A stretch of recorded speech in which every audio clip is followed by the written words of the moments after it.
evening, everybody. Welcome to Monday Nights with Plywood. I'm your host, Plywood, of course, and we are going to be doing an episode of I'm Your Rookie, episode 17. We've done 17 of these now. I believe this is the first one of the year as well, so Happy New Year, 2021. Much more Metal Gear education to come. And I am joined once again for our second part, a two-parter with Prufr0ck for some more Metal Gear Solid 2. How are you doing, Proof? Hey, yeah, I'm doing good. Happy to be back. Thanks for having me. Yeah, I am very excited. Proof has been running this game now for a little over a month, 2 months? Yeah, it's probably somewhere between 1 and 2 months. So he's had a little bit of experience with the games, getting his bearings a little bit more. Also started to learn MGS1, so that's really cool. Tonight, we're going to continue with the MGS2 education, but instead of Proof being on Xbox, he's going to be on PC with me, which is going to not only make this process a lot easier, but he'll be doing his run on PC as well. So that's going to be pretty exciting. That'll be your first PC run, right? Yeah, well, I guess I technically did do one last night, but it was pretty mediocre. Well, there you go. So it'll be a first in our hearts, a first on the channel. Yeah. Since last time we had a Xbox run, and we'll see how you manage on PC. So let us switch it over to the shared layout, and we will hit the ground running. Also, this was the tournament screen. The tournament finished this past week. So if you didn't see some of the highlights, didn't see these matches, you should definitely check it out. Anyways. Yeah, congrats on what? Second, by the way, right? Yeah. Is that what you had? Yes. Yeah, I have second place. And I PB'd against D-Limes. So that was pretty cool. Oh, that's gotta feel good. Yeah, for sure. Okay, so let's head on over, folks.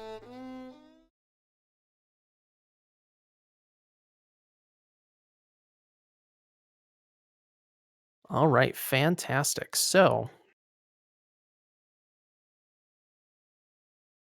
you want to learn tonight some more Harrier, some Solidus, and some Fat Man. What do you want to start with, Prufr0ck? Ooh, let's start with Fat Man. I don't think I want to jump right into Harrier. I think let's start with Fat Man. Something I'm kind of comfortable with, but could use some refinement. All right, so and you want to do Lethal Fat Man, correct? Correct. Okay, fantastic. So let's get the clock started. We have 1 hour. If you've never seen this show before, we have 90 minutes of teaching and then 90 minutes for a run. So we should be finishing in about 3 hours, give or take. So if you have the same save pack I do, there's actually 2 Hellport saves. Actually, you have a different save pack. I think the more updated one, which is good. Okay, so I've got my first teleport and then the second. Whoop. I don't know which one it will be on that package. Although this IGT is later, so one of them will be non-lethal and one of them will be lethal. Oh, yes. So I don't know what the order is on that package, but I should be able to figure you can that check out right now just so we're on the same page and you don't have any surprises. Lethal is 16. Okay, fantastic. At least that's based on my legend.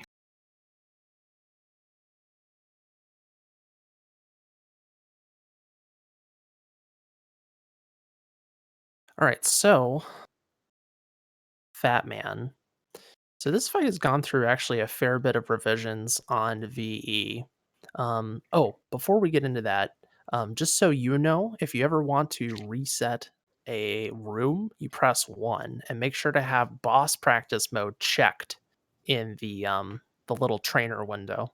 That way you can just keep on doing a boss over and over again. Just ahead of time so you don't have to reset this. You don't have to reload the save. Yeah, where would boss practice mode be?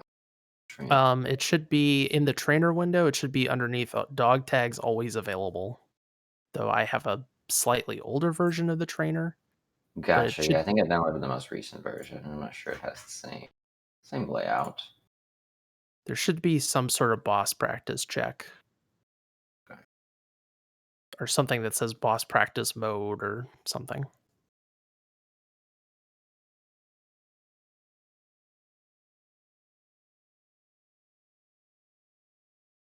Have you located it? I have not. Yeah, I just got like a lot of stuff that says alert, caution, restart, unlock all equips.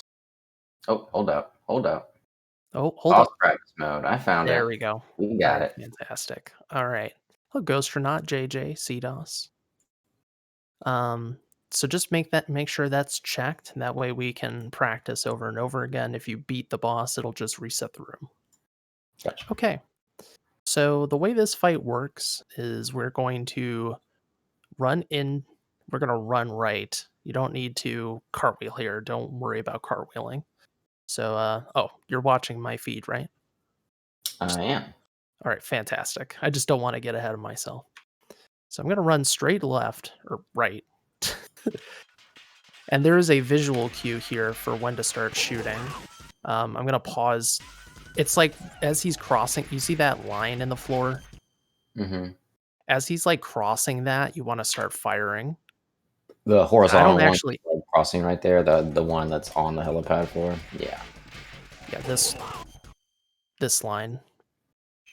yeah. And Okay. you don't need to like you don't need to like hold the auto aim button. You don't need to hold L1 or whatever. You just I'll keep on hold moving. square, okay? Because you're going to be in line. See where I'm running? I'm right below the line. You just, that's like the trickiest part of this is just shooting at the right time. So after that, he's going to fall down. You shoot him once in the head, turn around, spray the bomb.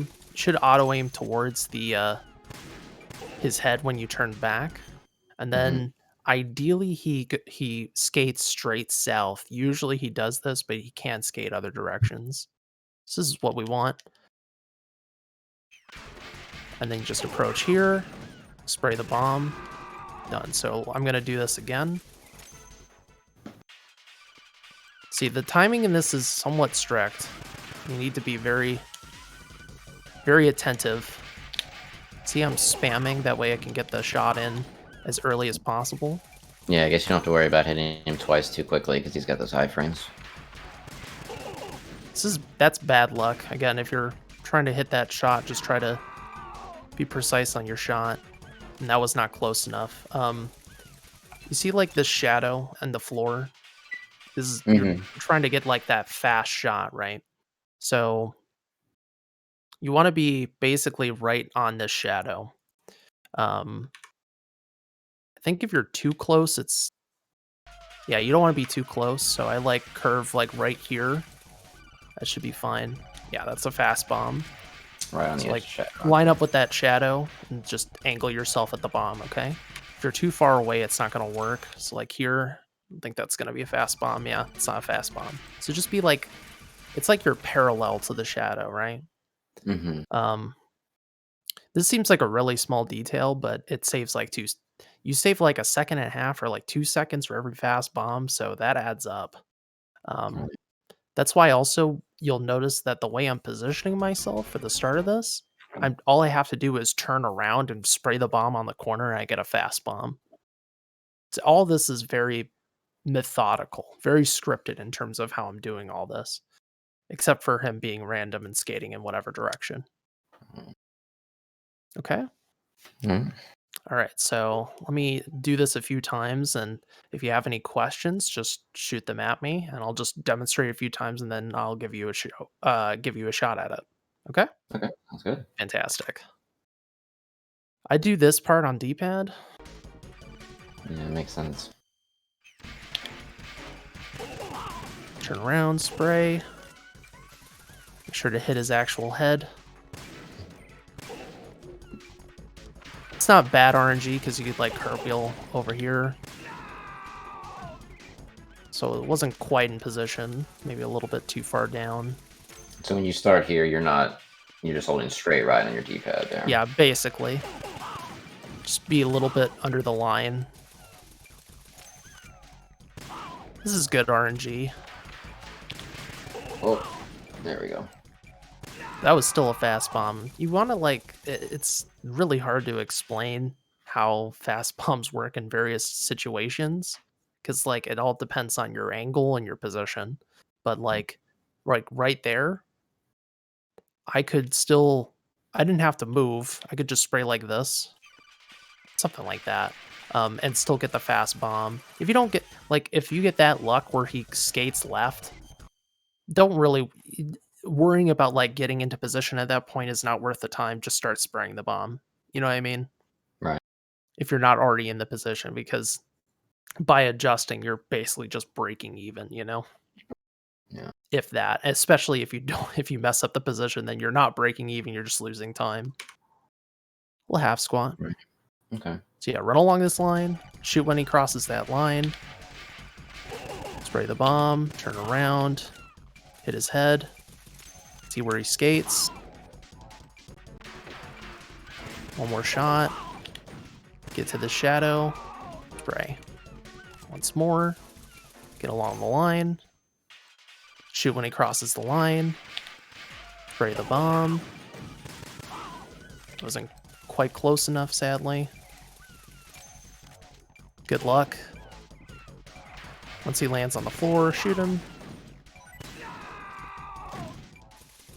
So, the reason why, like, Limes, for instance, does this is that it's very, very consistent and simple. Like, you don't really have to think about this too much once you... I haven't done it in a while because I do non-lethal, as you probably are aware. But, you know, you want to get, like, 41. And that was... You could be 42. So, if you miss, you could do that and spray afterwards, like that.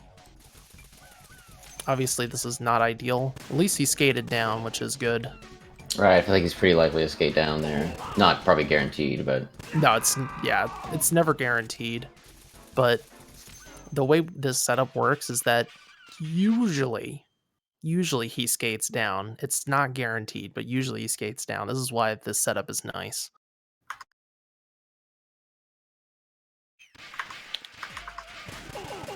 So yeah, to review, run along this line, get past this little dot, shoot once he gets past the line, turn around, spray, hit him in the head, cartwheel over, see where he goes, follow him, shoot him, and then you're gonna spray the bomb and get it going. Similar position on the other side there on the left, if you have to approach it from the left. I believe so. So yeah, any questions? No, I don't think so. So is there anything about what I showed you that was different about how you were doing it? I'm not sure. I'm not aware of how you were doing this to begin with. No, yeah, I just don't think I knew, like, kind of where I should be, not only for fast bomb, but, you know, just to kind of get the ideal angle on him. I think I was just kind of where I should be, not only for fast bomb, free balling it a little bit. you know, just to kind of get the ideal angle on him. I think I was Cool. just kind of So now it's your free turn. balling it a little bit. Okay. Cool. So now it's your turn.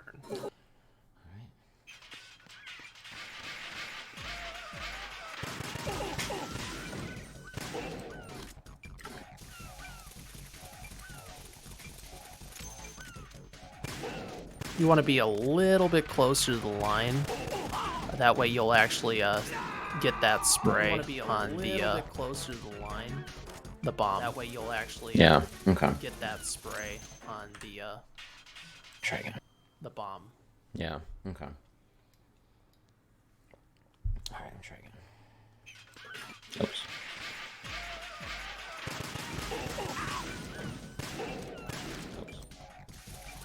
And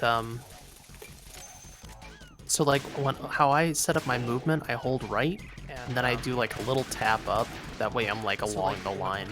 Because what's happening right now is you're missing because you're not actually in line with him when he crosses the line. Because what's happening right now is you're missing because just press 1 and try again. With him when he crosses the line. You hold right, then tap up, and then you're gonna run along the line. So you hold right, then tap up, and then you're gonna run along the line. Gotcha. Okay. Ah. There we go.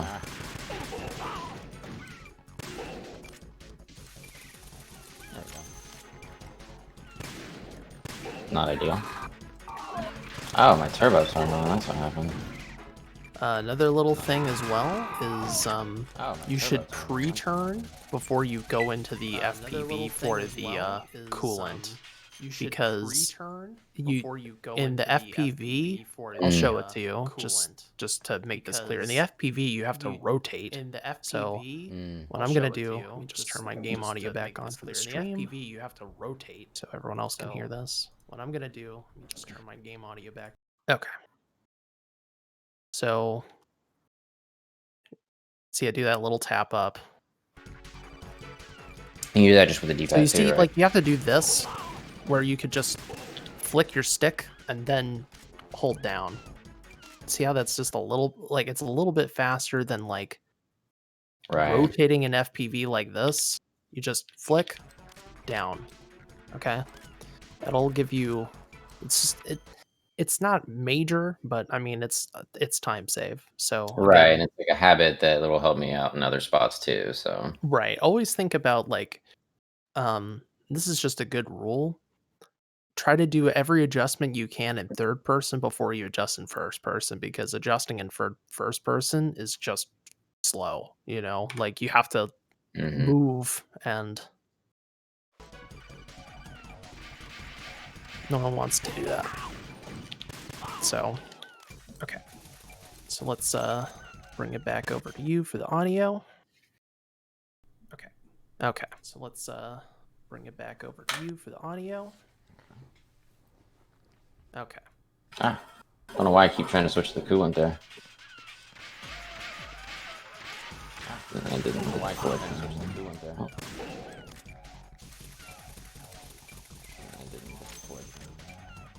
Yeah, a little bit too far right. Yeah, a little bit too far right.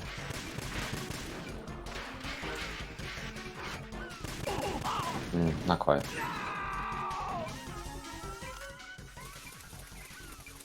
Even with what I would consider a bad Fat Man, you only lost like 10 seconds, which is a lot in the context of EE, but really isn't that much. You only lost like 10 seconds, which is a lot. Yeah, you're going way too far right. You don't need to go that far right. You want to go just a like there's a dot on the floor. You want to cross that dot. You don't basically and turn. You want to go just there. You go. Dot on the floor. You want to cross that dot, basically and turn. There you go. Bad part.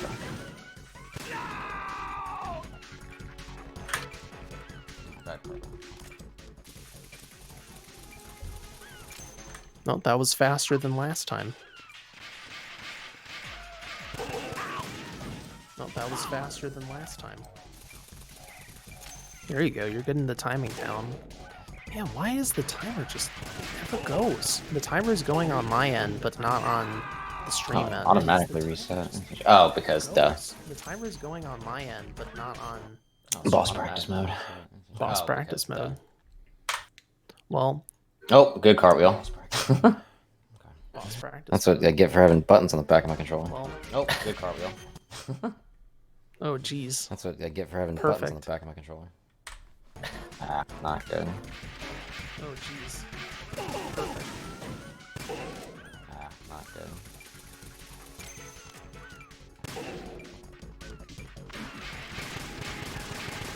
Maybe it's because we're on versus on our node CG, and that's why the timer's not going. I'm not sure. It's weird though. It's because we're on versus on. Oh, that was you know, again, it's better than 30. That was again, again. Where are It's you? better than 30. Where are you? So yeah, my suggestion is if you don't get the shot, just press 1 and try again. And just try to get that as consistent as you can. Because that's the most important part of the fight. Try to get that as consistent as you can. Because that's the most important part of the fight. You're still going way too far right. Like, you want to just get past that line and then turn around, basically. You're still going way too far. You don't need to go, you don't want to go like right next to the bomb, because for one thing, you're adding time to when you turn around, which is making it more likely you're going to miss Fat Man. It's a problem. Which is making it more likely you're going to miss. You want to just get to the right. It's a problem. Get into. I mean, I can show you the position again. You want to where I go. Get to the right. Yeah. Turn here. I mean, I can show you the position again where I go.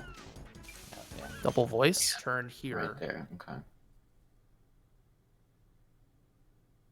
Double voice. Maybe double voice. Okay. Interesting. I don't know why there would be double voice. Interesting. Oh, I think I know why there would be double voice. It's playing through your. Yeah. Oh, right, because you're on PC and not on console anymore. Okay, well that's a problem.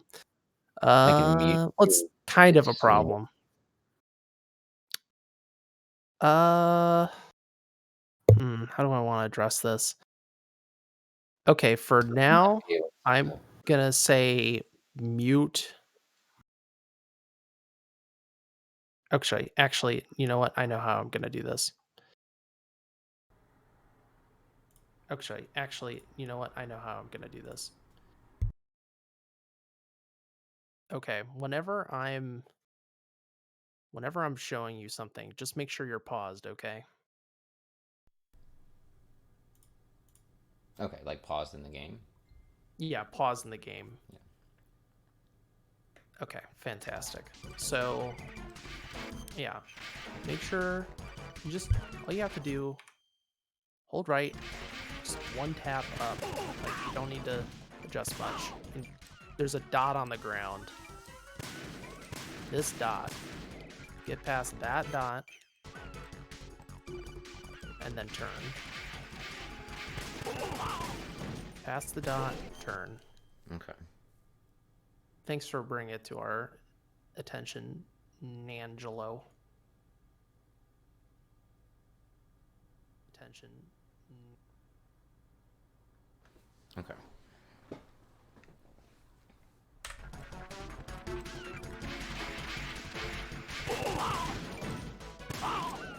I keep doing that first.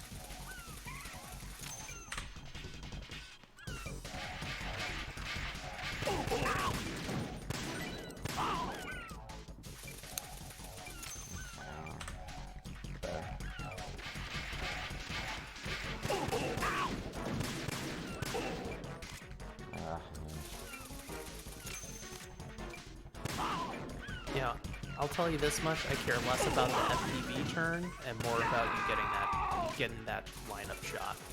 Obviously, it's way more important. So.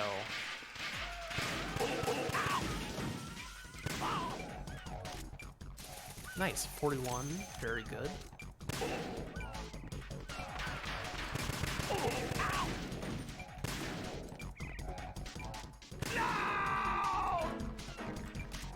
Once you do this enough times, you're going to become a well-oiled Fat Man machine. Okay, that was just really bad luck. That's the risk of this strat, is, you know, that's the benefit of non-lethal, is we can avoid the RNG, but instead you have just a really hard execution to do.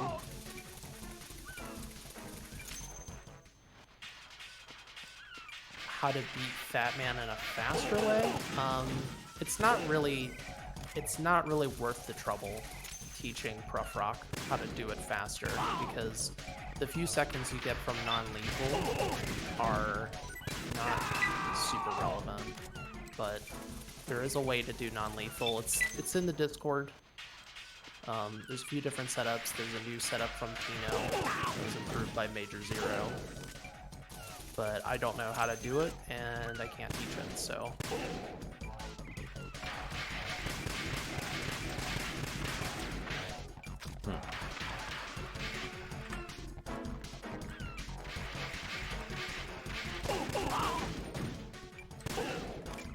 One thing I will mention is make sure not to go out of FPV too quickly after you fire the shot, because if you do that, you could miss, because like Raiden will just fire straight ahead, if that makes sense. It's like,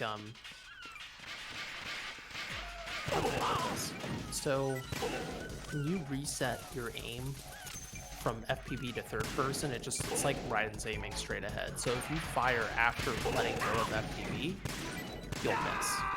Gotcha.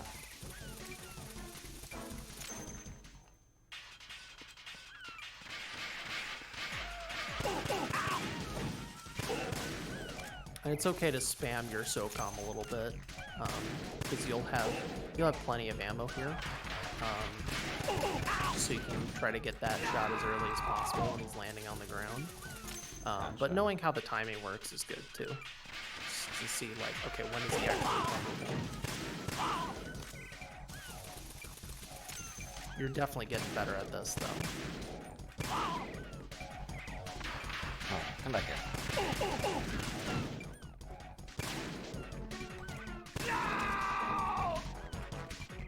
If you auto-aim, you should only have to, like, tap up, like, once. Gotcha. He bounced around the corner. So, like, once you freeze the bomb, just auto-aim, then tap up, like, once, and you should be aiming at his head.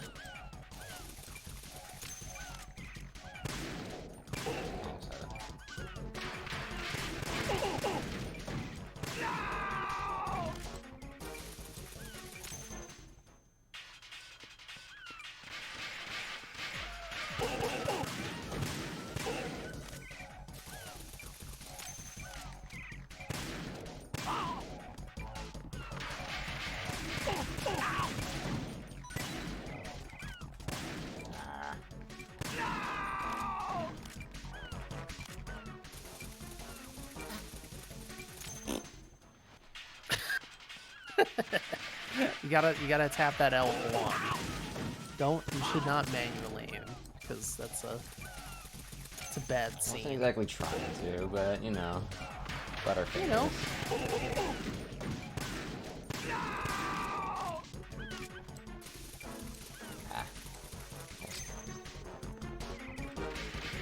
So how do you like this trainer? It's a lot more helpful than soft resetting. Yeah, that's for sure. What, Reloading. 20 seconds at least, I feel like, in the Xbox.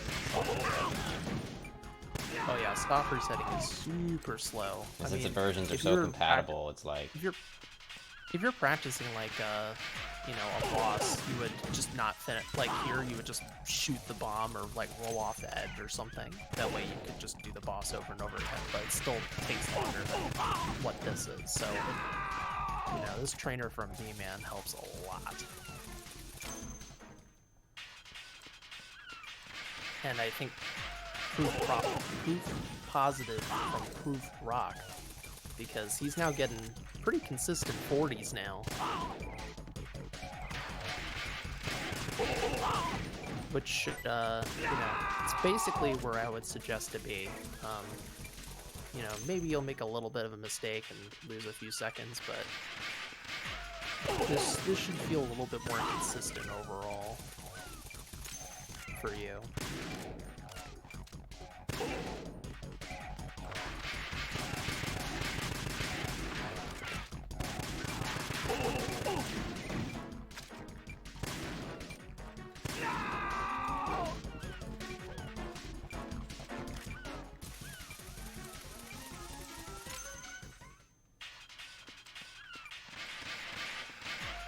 Okay, do you feel satisfied with Fat Man at this point? Anything else you want to look over with this? Yeah, I think I feel pretty satisfied. Nice. So I'll do one last review, and you can just watch it for yourself. just to like really concrete it in your head, and I'll narrate one more time, and then we'll move on to the next thing. So, to review, class. We use D-pad here. No need to cartwheel at all. Just use D-pad. Along this line, get past the dot. Wait until Fat Man crosses the line and fire at him. Shoot him in the head, turn around, spray the bomb. Just need to tap up once, twice to get into his head. Knock him down. Don't reload like I just did. And then walk over here and spray the bomb. So, follow the line until he crosses. Turn, spray. Don't miss. You can help it.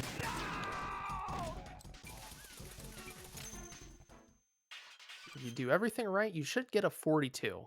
If you're like completely on point, it's about a 42. One thing I do want to mention to you as well is when you finish Fortune, you want to be on the M9, okay? Don't be on the coolant, be on the M9. If you're on the M9, your previous will be coolant, and that will set you up perfectly for this, okay? Because you'll just approach the bomb on the helipad and just freeze it, and then you'll equip the SOCOM automatically when you start the fight. Gotcha. Just a little detail. If you look very closely, when we finish Fortune, you'll see that's where you have to make the decision at high level if you're doing lethal or non-lethal. If you're doing non-lethal, you pull out the coolant. If you're doing lethal, you pull out the M9 at the end of Fortune. Okay. Fantastic. So, Jack, what's going on? look Answer who's the me. fathead now. Jack! So, which do you want to go over next? Solidus or Right. What's Harry? wrong? Yeah, we could do that or Harry. Right. It's up to you. Up to me. All right, let's do we'll do Solidus. Okay. Do the easy thing first. Okay. So Solidus, this fight, the first part of it is very much predictable. Like it's essentially scripted as far as I'm concerned. So I'm going to. There should be two saves. One's lethal, non-lethal blade. You want to use lethal blade. Don't use the non-lethal blade. Use the lethal blade.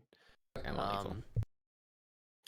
So the concept of this fight, load in, that way I can, and then you'll pause. Okay. So the concept of this fight is that Solidus has a good spot and a blind spot. Actually, this isn't relevant for very easy, but I guess it's just good to teach you now.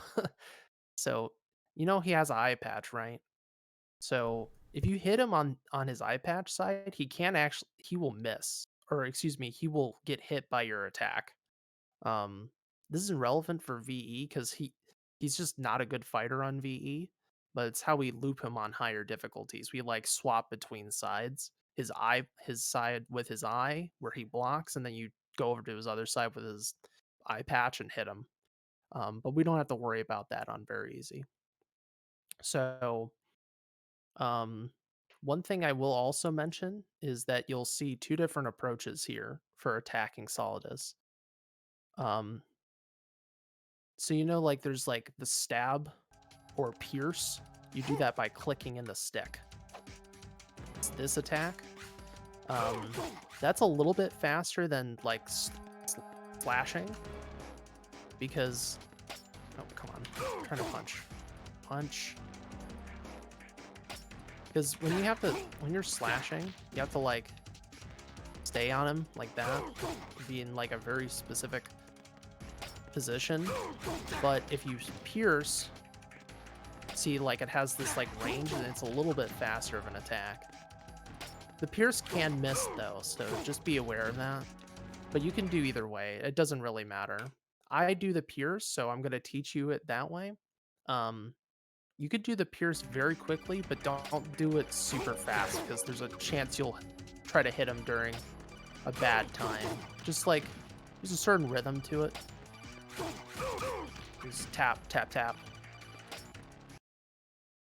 So I approach him, you punch him. That way he gets like knocked off his balance. Because if you try to just slash, he's just gonna dodge. But run up to him, punch him, get up in his face. Like get up in his face afterwards. And then slash, slash, stab. You can do it left, right if you want. You do that as well. I just prefer doing up, down. So whatever works best for you, do that, okay? I just prefer up and down. So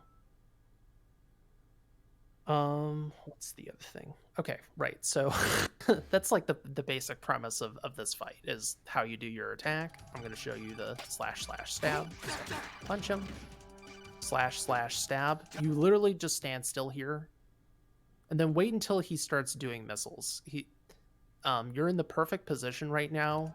There's like a range where if I'm too close to him, he's gonna dash off. Obviously, we don't want him to dash off, so I just wait. And then I'm gonna cartwheel forward. So once he starts attacking me, I'm gonna cartwheel forward. Slash slash stab. See, I did a little bit too fast there. There's such a thing as too fast with the combo. Cartwheel forward, slash slash stab. Now I'm gonna run. This should be good distance. A good way to like judge your distance. You see like the dirt rubble texture on the roof. Mm-hmm. I know it's kind of an indistinct pattern, but once you've looked at this floor for long enough, you can actually like judge your distance that way. But I'd call this about like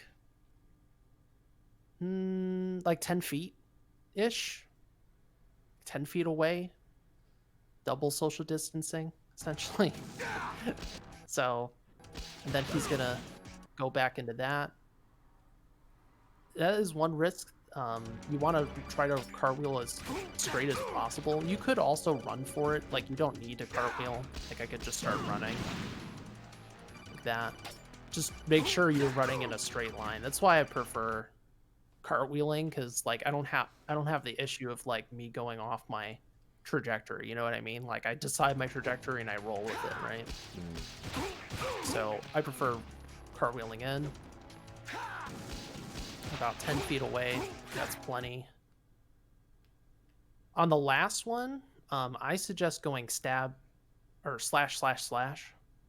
I keep on saying stab and pierce or slash slash slash slash slash slash slash slash. The reason is that you might notice that like the stab has like a recovery animation. Like he like pushes it in, then he has to like bring it back to his side. And that delay can cause an issue for this strategy. You may have heard people talk about the short dash and the long dash. When he goes, "Good work, Jack, but this is where it gets interesting." He always dashes, and we want him to not dash to the other side of the roof because that loses like a second. So like if I just stood here, he's gonna go over the other side of the roof, and he has to. It takes all that time for him to dash over. Obviously, that's a little bit of a time loss. It's not huge, but like it's time loss. So instead, what I'm gonna do on the last set, I'm gonna cartwheel, and then boom. So that saves a little bit of time on the. He's not, he doesn't have as long of a fire trail to make. Okay. So on that third set, you want to not do stab or slash slash stab. You want to do slash slash slash slash. Make sense? Yeah. All right. So phase 2 is where things get interesting. He's not lying, because now we have some RNG potentially to deal with. There's actually 3 distinct ways to do this part of the fight. I'm gonna pause. Okay, so there's 3 different ways you can do this part of the fight. There is the completely safe method, but you're at the whims of RNG. That's the blocking. There is what B-Man does, where he basically runs out of the way as Solidus comes into attack. And then there is the counter, or riposte. I mean, depending on how you want to put it. Or the parry. You'll hear people call it the parry as well. You're countering him. I do parrying, but it's kind of tricky because like you have to judge how far away he is and when you should attack. It's a tricky strategy. It's not necessarily one I would recommend to beginners. So just to start, I'm going to teach you about blocking. That way you actually know what his attacks are if you ever do higher difficulties, okay? Mm-hmm. But there are faster methods, but we're going to stick to basics here. So if you're lucky here, he'll do 1 dash and then dash at you, but that doesn't always happen. Usually he'll do dash, dash, dash, and then he'll say like die or whatever, and then he's going to run at you. So, oh, that was actually good. So yeah, he did fewer dashes than he usually does. He's going right at me. So at this point, I'm going to hold L1. That's the attack you want to see. You want to see what we call the people's elbow. It's his fastest attack. He doesn't follow it up. And at this point, I'm just going to come at him, slash, slash, stab, right? Then he has 1 more combo and he's dead. So thankfully here, as long as you create enough distance between you and him, he's going to dash back at you immediately. Don't be near him when he gets back up, or else he's going to start flying around the roof again, and that's not good. So after you take him down, run away, because he's going to immediately dash back at you. Okay? Okay. So now I'm going to block again. All right, so he's slashing. Okay, that is a very important thing. So if he ever does this, you cannot block this. This is his double overhead slash. You cannot block this attack. So you either need to get out of the way, or the moment you recognize it, you have to try to like attack him, because you cannot, he's, because of how he's attacking, he's completely avoiding your block. So the moment you see that, you need to either run out of the way or attack him like very quickly. Okay, that's like the one problem with this strat, is that he could give you weird patterns. So again, people's elbow is the best. What's wrong with you? I wasn't angled properly. Make sure your block is angled towards him. See there, I actually interrupted his attack. That's not as, I don't think that's quite as easy on like higher difficulties, but like I interrupted his combo. Just make sure that you don't like try to interrupt it. Well, you have to give yourself enough time to slash, otherwise you'll get hit, you know what I mean? Right. So the best way to just learn about this stuff is just let him skate around and do his attacks, and you can see, you'll get a feel for how he does it. Like I'll switch to non-lethal now. I just want to see him do slashing. See, like I interrupted after the 2 slashes. I went.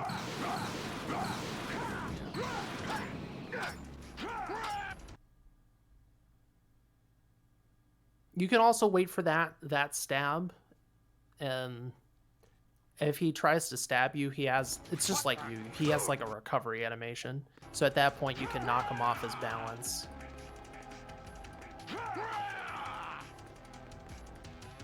Can you dash, please? Stop running at me. Oh my gosh. Just walking All right. over slowly. Not walking at me. Dash at me, old man. A little bit of a fast walk going on.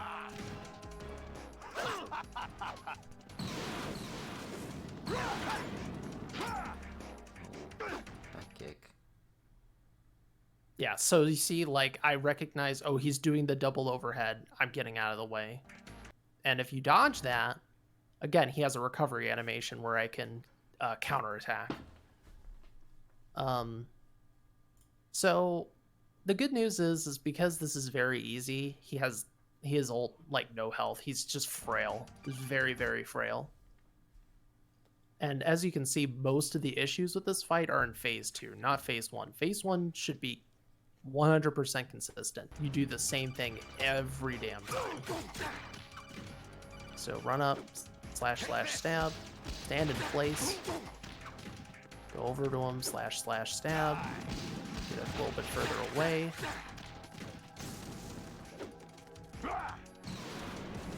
Cartwheel away. My angle was bad, so, you know, I was like rolling diagonally. I should have been rolling like up along the rubble wall, because like that wasn't enough distance, so I got the long dash. Always try to like go in a straight line, not diagonally, but like along the wall, the long rubble wall. Right. So that's good. Like he did, let's go. If you hear that, then he's gonna just dash at you. And boom, boom, boom. Block. That's the best luck, right? if he does people's elbow twice, Yeah, he gets you two had the best elbows. luck. So congrats. Once he lands the elbow and you blocked it, just slash, stab. Okay, that's pretty much it. Since I'm not going to show you the other stuff, I'm just keeping it nice and basic, just to keep it simple. There are some other strategies. You can, like I said, run out of the way when he runs at you, and you can parry.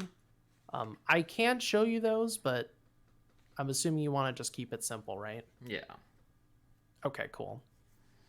Any questions? I probably went really in depth for this, but you know, I wanted to be as clear as crystal. So Right. Yeah, no, I think it all makes sense.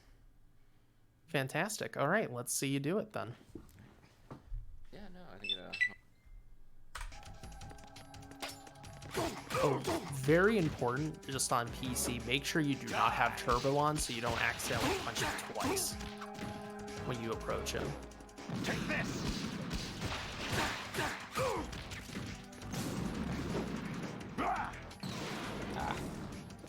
Good work, Jack. But this is where it gets interesting. So yeah, make sure to go along that rubble wall. Don't roll like into the middle of the field. right.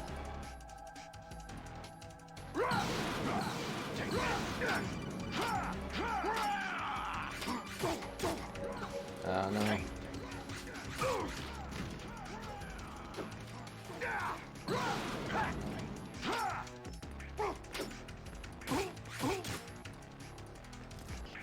Oh, whoops.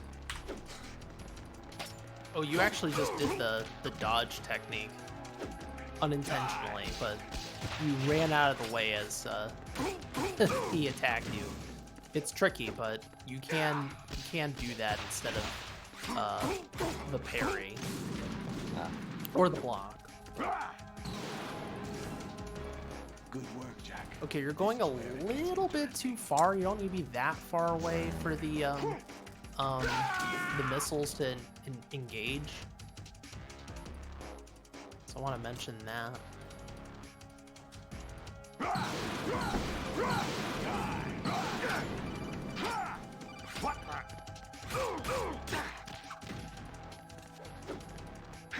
Over here.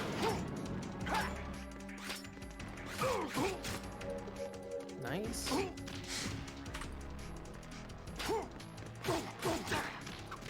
So that's bad luck. Costs a couple seconds or so. Don't cartwheel it. It's funny, but don't do it.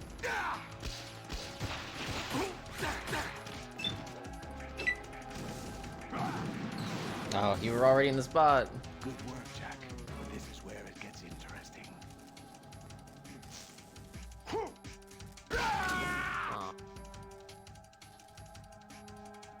Yeah, you want to get him into that corner that I corner, yeah. showed. If you do the movement consistently, you should always go into that corner.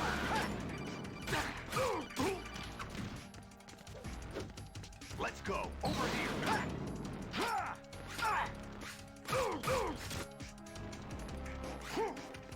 Oh, oops.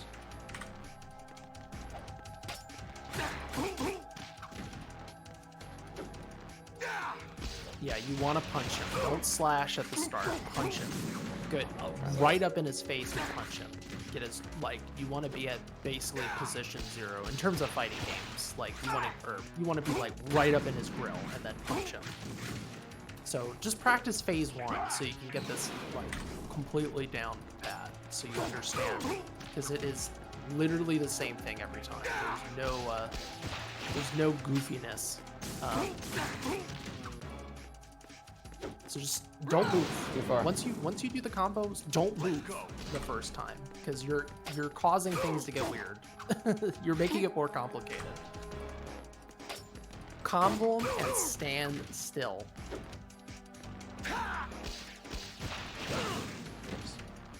Is that the best you can do?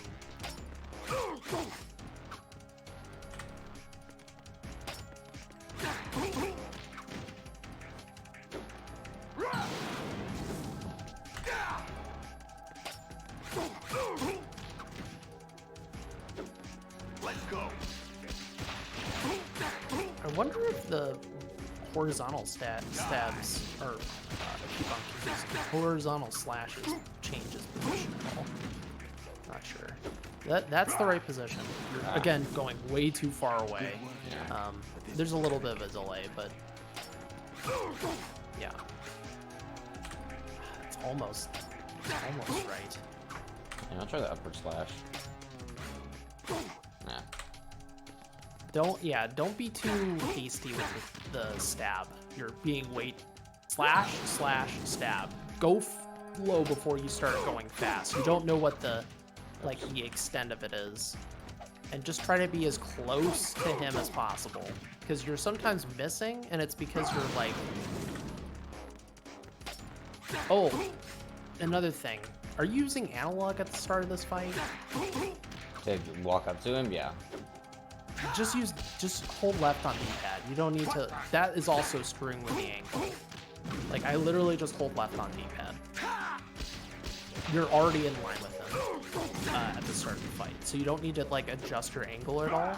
Because if you do that, then you might get, like, weird results. You want everything to be as consistent as possible. Oh, well.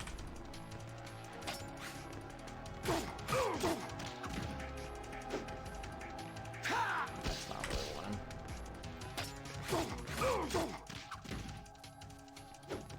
Die. Hey. Let's go. That's good. Hey. Yeah, the recovery on that was too much. Take this.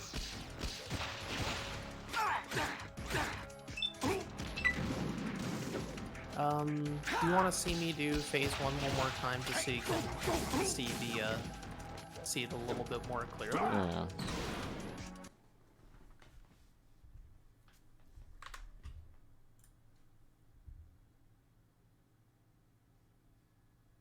Okay. Let me do this. So, hold left. See how I, like, after I punch him, I'm gonna run up to him again, right? So, punch. Because I don't want to miss my slash. That's bad, right? I don't want to miss anything. So I get right up in his grill. Slash, slash, stab. Don't be hasty on the stab. Give it a little bit of space. Let's go. Stand still. This, I use analog. You might get a few different positions. Turn right. Cartwheel, cartwheel. So left on D-pad. That movement is all just holding left on D-pad. Nothing else. Let's go. Perfect position. Analog.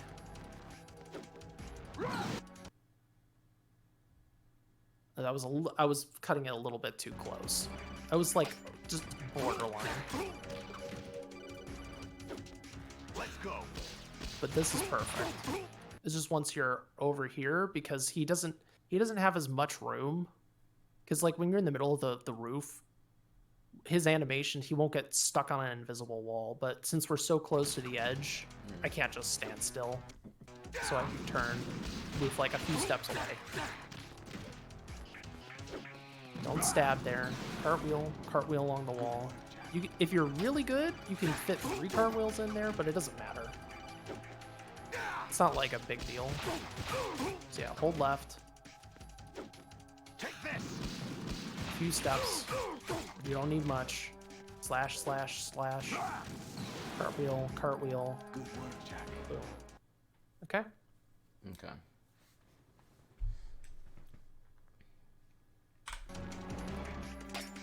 No, yeah, I don't move. Take this. Ah, stab. Keep that.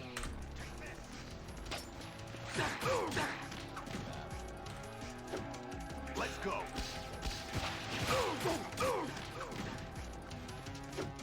Die. The good news is, once you get this down, this is really like the easiest fight in the game. I guess Rays is harder, or excuse me, Rays are easier. But I guess Rays like Tengu 2 is harder than Rays or Solidus. And even that on PC, you just use turbo and aim at a corner. So Alright. there's no real thinking at that point. Like Take this. like if you really think about it, I mean, I guess this fight can become harder in phase 2 depending on what strategy you use. But really, like, the last hard fight of the game on very easy is Harrier. That was Right. like 20 minutes ago. So, Ah. Not far enough. oh, hey, now the timer's working. That's great. On stream.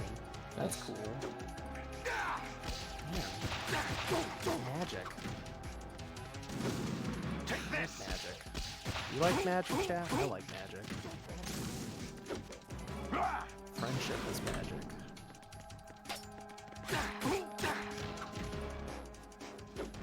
Take this. Nice, you got the short dash. Die. So yeah, as long as you stay focused here, and you know what your movement is, it's just muscle memory, right? Just Right. do the same thing every time. You know, and if things go wrong here, like, it's annoying, but like it's not a huge deal. Hopefully your PB does not ride on your Solidus, Right. and it shouldn't for a long time. But if you do screw up here, or you get bad luck, it can cost a handful of seconds. Take this.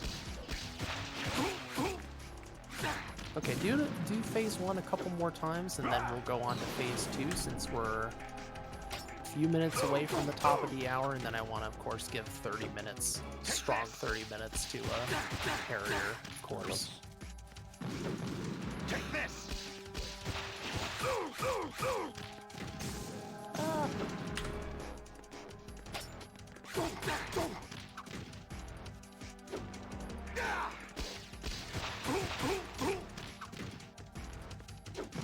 Take this.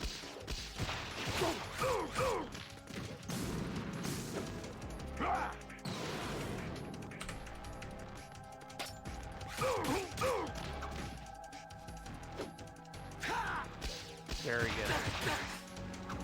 Alright, so this one, go to phase 2. Die.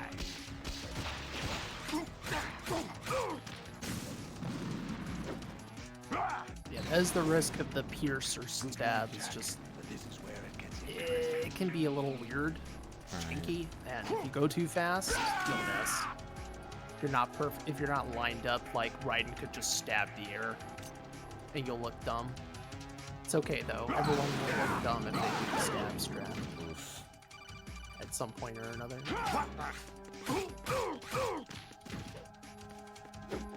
Let's go. Oh, you got the best luck. Yeah, I did get the You just best weren't luck, ready. but That saves a couple of seconds if he immediately he'll dash once and then just dash at you. It's very good, obviously, because Let's go. when he dashes around the roof, it's completely random. Like, we have no control of... well, obviously we have control over the But this is where it gets interesting. good work, Jack. The dash into the cutscene transition for phase 2, but we have no control over when he's dashing around the roof. He can dash short, he can dash across the roof. There's no rhyme or reason. So Over here. What the? Hey. Die. Oh no. Hey.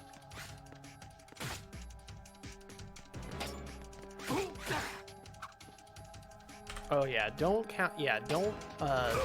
counter him or open up his defense with a stab because Right. it's too slow. That's just a bad idea. Yeah, the stab is your finishing. It's sort of like, if you think of it like the punch kick combo, it's the kick. Right. You know, there's nothing that comes afterwards. So This is where it gets interesting. you're getting these short dashes more consistent, which is nice. It's not a huge time save, like it's not massive, but you know, there's not much to this fight. So Oh, too late.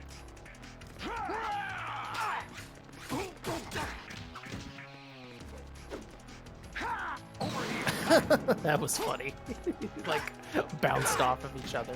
Right, did it again. Yeah, the timing on that is tricky. Yes, for sure.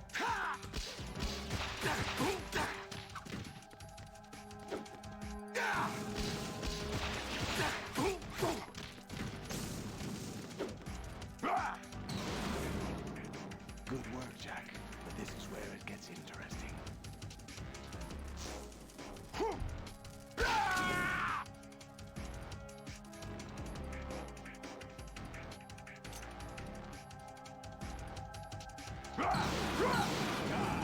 Your phase 1 is looking super clean.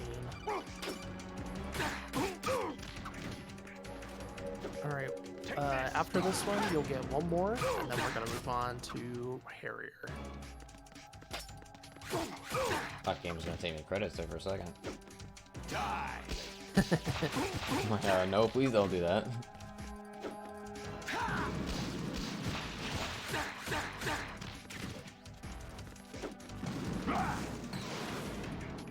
Good work, Jack.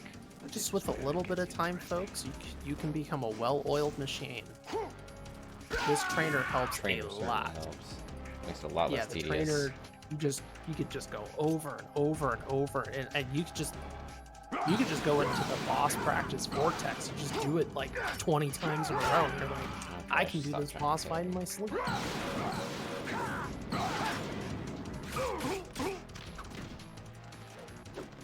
Take this.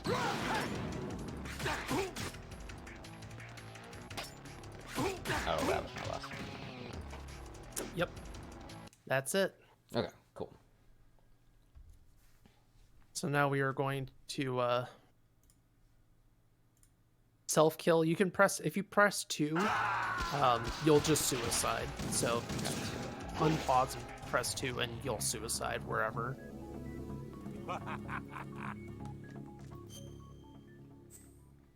Fantastic. Okay. Well, folks, now we're going to return back to Harrier. We did a little bit of Harrier last time, and we're going to do a little bit more Harrier here. Once again, for those unaware, Harrier is by far the hardest fight in this game, regardless of difficulty. Granted, I've never run easy or hard, but I think it's probably the same deal there. Harrier is by far the hardest, it's the most demanding, and if you make a mistake, you can lose a lot of time. So, happened in my grand finals against B-Man. I wasn't thinking, I fired again when I shouldn't have, and my Harrier took a long time. So,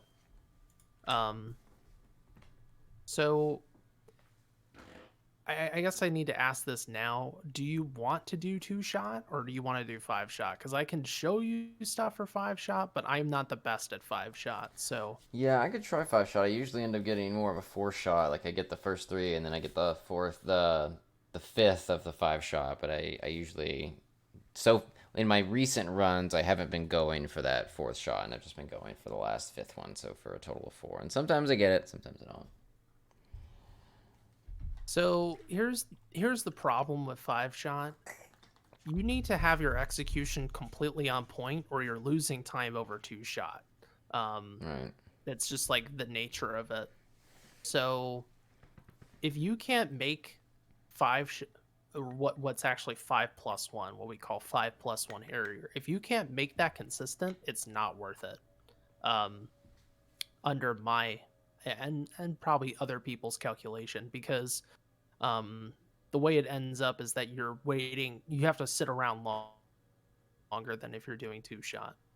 So ultimately, what it all just comes down to practice. So the fact that now you can use boss practice mode, this is going to help a lot. And you can just practice the very start of the fight. So,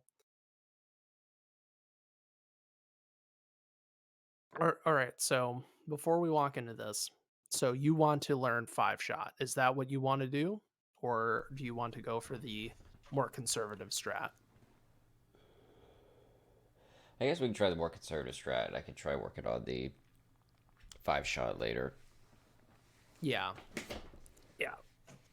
It's I some people don't like this strategy, and if you find like you just don't like it, then they go for 5-shot. That's totally fine. But the good thing about this is you don't have to think at all about your start, really at all. Um, so I showed you this before, but I'm going to demonstrate it again here. I can't pause, so I'm gonna have to just do this all in sequence.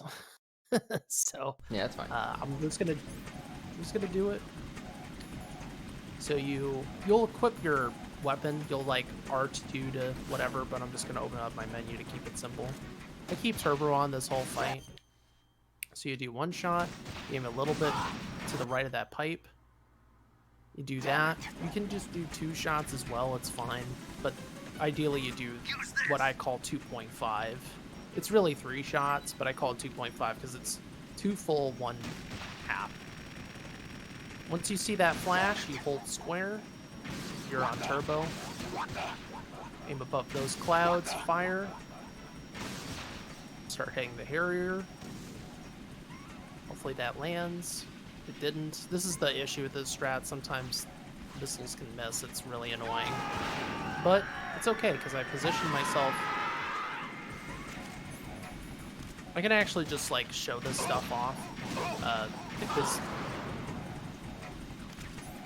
that was too much. Whatever. I'm just gonna do 2 shots and show the cloud visual cues. So you see this like there's like this I don't know what to call it. It's sort of like an open circle part of the cloud. Right. You see that? That's where I aim if I get to the die shots. I aim at that open circle. And then for the overhead shots, there's like you'll see like it's sort of like light clouds. There's like these small little clouds. I aim above that. There's actually like a circle around it, as you may recall from the little tutorial video I made for this. There's a range to it, but that's where I aim. You'll see it like in between this like circle or the pentagon, octagon, not pentagon, Hexagon? hexagon. Yeah, this hexagon. I aim right. Shut up, Pliskin. I aim right here for the overhead shot. So that's the overhead shot, and then this is the die shot. Use the clouds use your clouds. Like, use the clouds to guide you. Don't just like be like, oh, this seems right. The clouds give you visual cues, so I'm just assuming you did 2 shots. That's actually 1.5, so let's do 2 shots. So 1, 2. Very simple. Very, very simple. Use this. Geometry tutorial. Can't remember my basic shapes. What a fool. So I just hold square, fire, fire. You'll see the life bar deplete of the Harrier. After that depletion is done, you'll fire again, and you'll hit the Harrier every time, as long as you're aiming in that area. Then aim at this open cloud circle. I use a visual cue there. This missile's now gonna miss because I paused, but I don't know if you've seen the screenshot. There is a screenshot of it's on the wiki. I will link it to you just so it's very clear. Give me 1 second here, but the visual cue is like the missiles are leaving the Harrier, like they're deploying. When it's deployed, you press square, or excuse me, you press X, then you press square. You don't want to press square too quickly, and you don't want to press it too slowly. If you press square too quickly, your missile will not actually go. It's kind of weird. Like, you'll hear the missile go, but it won't actually be there. It's really weird. So it's like a X square.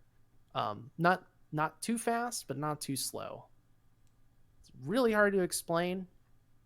But when you experience what I just explained to you, like the missile just disappearing for no damn reason, you'll know what I mean. Oh, wow. It's not there. The hell? Okay, I know where I can find it, though. Hopefully. Just give me 1 second here.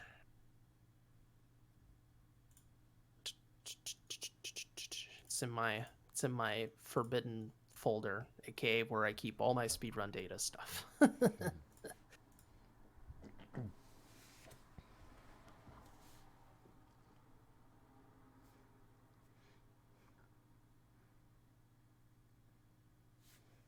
Or maybe not.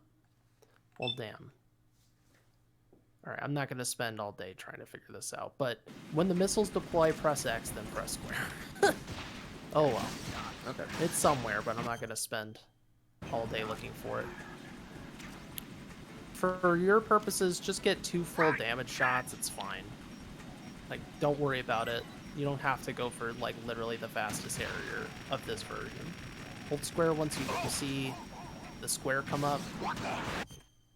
Turn around. In FPV, don't unequip, re-equip. Stay in FPV, because if you unequip and re-equip the Stinger, missiles can miss. So don't do that.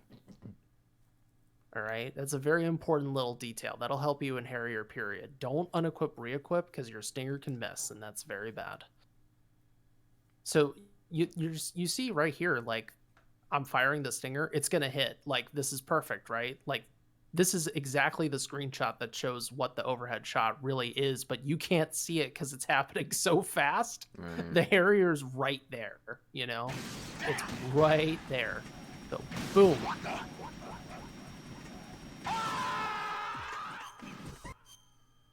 Oh, see? I've just finished the fight before the die shot. That's what you want, ideally, with this strategy.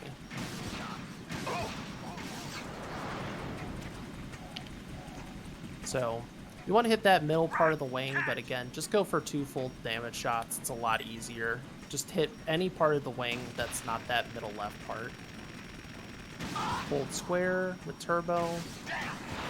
Aim above these little clouds. Boom. It's 1, 2. Just locking on, firing. Good fight. 1, 2. I'm going to assume you just did 2, which is fine. You can still have a fast fight with 2 shots.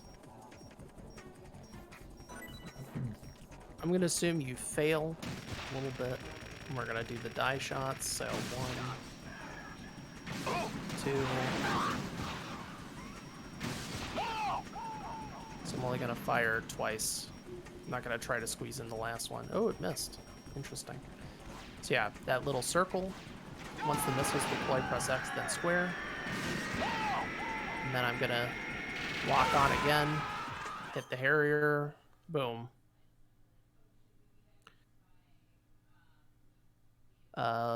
Yeah, so like I said already, this fight is just very practice heavy. You're just gonna have to do this fight a lot to get comfortable with it and know when to fire and like what the cues are and where to aim, because everything in this fight happens so damn fast. This fight is, you know, you can't be playing off reaction really. You have to play off of muscle memory and just kind of instinct, if that makes sense. Right.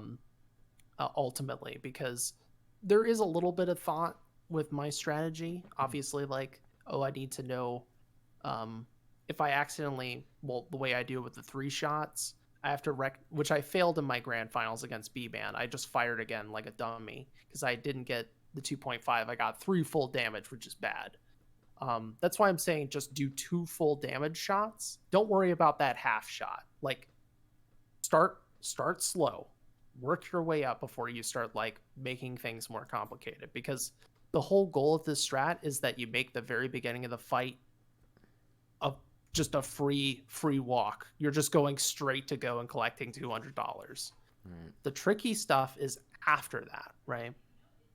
Rather than trying to get like, you know, with 5+1, it's like, hey, execute all this perfectly and the fight is consistent. That's a bit of a tall ask, you know what I mean? Like, you have to do that in the clutch. Here it's like fire 2 shots, done. Right. Okay. Do you have any questions? No, I don't think so. When you're setting up the after the 2 full shots and you're setting up your positioning, are you FPVing Stinger while you're still like pushed up against the railing, or are you like getting off the railing and then FPV? Oh, very good question. That's a very good question. So I run forward, pick up the Stinger, fire twice, 1, 2, go pick up this ammo pack. You can't go into the Stinger wall against the rail. So this is just a positional thing. If you wanted to drop down, if you were doing like the chaff route, you would drop down and stay in the Stinger. That way your previous is your chaff. If you're doing chaffless, it makes no difference. So I just position myself right here, get off the rail, and just swing over and see where the Harrier is. Do this while we're here. Boom. Boom. Turn around, fire. You can lock on first, it doesn't really matter. You want to, after the, that shot of the Harrier going north, or up. I suggest just waiting until, like, locking on first, then firing, just to make it really simple once you've done that overhead shot. The overhead shot is very, very key. It is essential that you get that shot. So if we're going to do anything for the next 15 minutes, you're going to get that overhead shot every damn time. That way, the Harrier is damaged and you can get some more shots in before it does the die shots. Okay? Okay. All right. And if you don't get it at first, don't feel bad. This is out of everything we've done tonight, the hardest, and will take the most time. So, but thankfully we're on PC and you have the trainer, so you can just reset if you fail. Okay.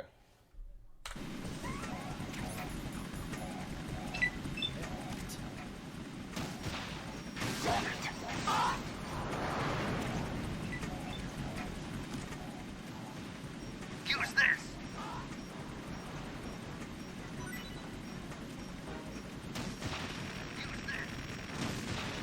You have so much time there, like so much time. You can just get yourself set up, feel comfortable.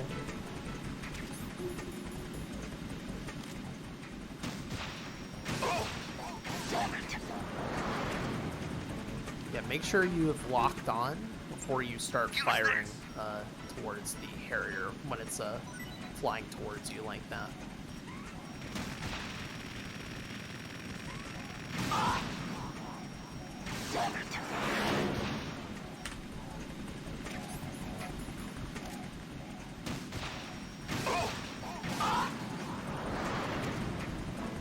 Once you fire the second shot, you need to start turning. Right, catch. Trust that the shot's gonna land. Just turn afterwards. Once you fire that second shot as he's flying towards you, start turning an FPV. Don't unequip the stinger. Stay in FPV. Rotate around.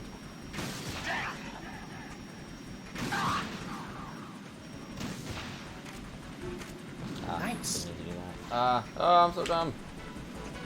You got the overhead shot. Yeah, but I missed the die shot. Transfer. Once he flies over strut C, it's over. He's initiating the die shots, okay? So, you know, after you fired your last shot at him, before the die shots, just get in position for them.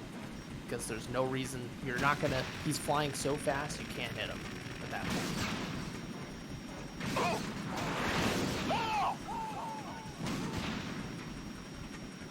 Oh, wait, no. Keep it in here. Here.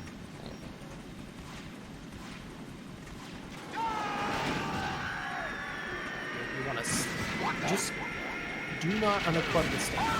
Ever.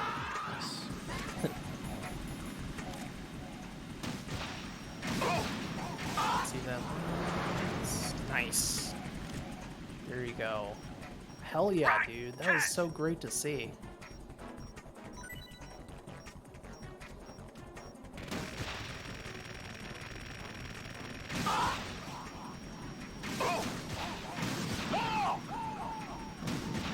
If there's any fight to practice every day, it's this one.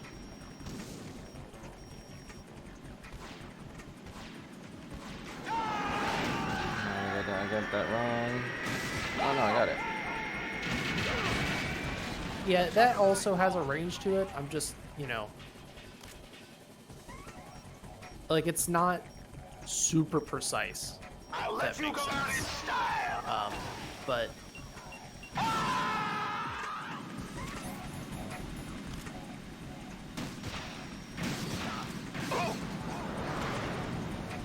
so yeah, after you do that overhead shot, just make sure you're locked onto the Harrier. You probably saw me like firing and then locking on. Don't do that. You have to. The only way you're gonna start doing that is when you're really comfortable with how the fight works. Just lock yeah, I on think I'm first. just getting trigger happy with my turbos too.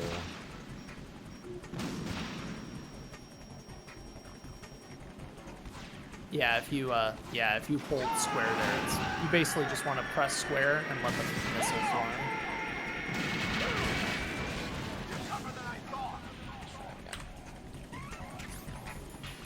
You're getting that overhead shot very consistent now. That's really good.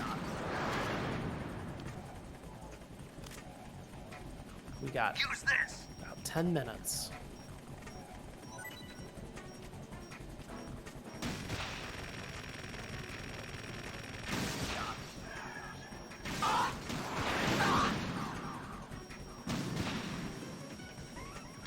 What the?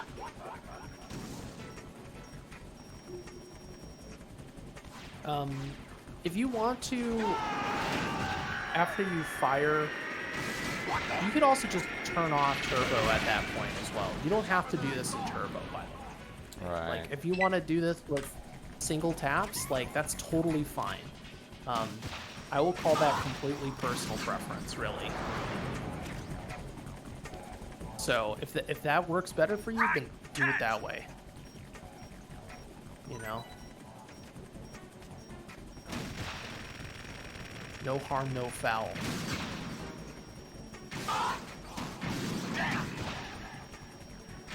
What the?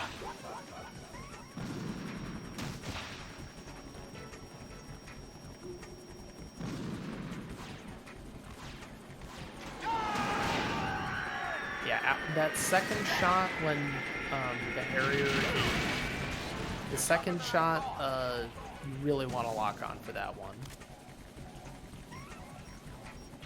That one's gonna miss as well. You really need to lock on for the second die shot as well. Like, do not fire until you're locked on, because he's flying away. Just be patient. Right. Just be patient with it. There's no need to. The second die shot, there's more time than you think. So don't rush it. Take your. This strategy is take your time. 5+1 is do it all fast, and you better do it right. So.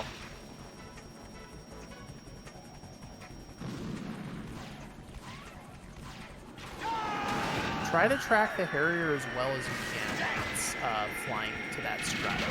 But you're aiming, you want to aim at the Harrier as much as possible. That's why one of those shots missed. And there, for your second die shot, just stay in that area. You don't need to like start moving left. He's still over there, you know what I mean? Yeah. It's like you're trying to like fire, like free aim the Stinger and land it on the Harrier. Lock on first. Stay on the Harrier as much as possible. That way you'll get that lock on and then you fire. Okay. Yeah. Nope.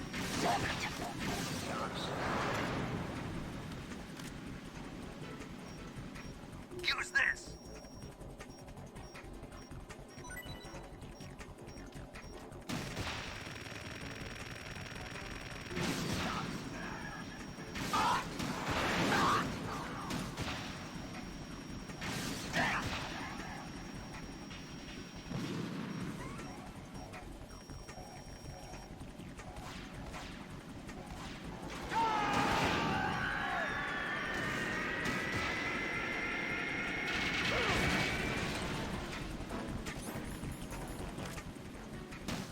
A little bit too late on that cutscene skill.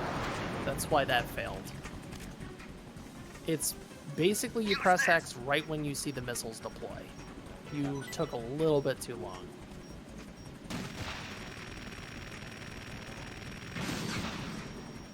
I know it very well because I've been doing this fight for years, and it's always the same, but you'll get used to it.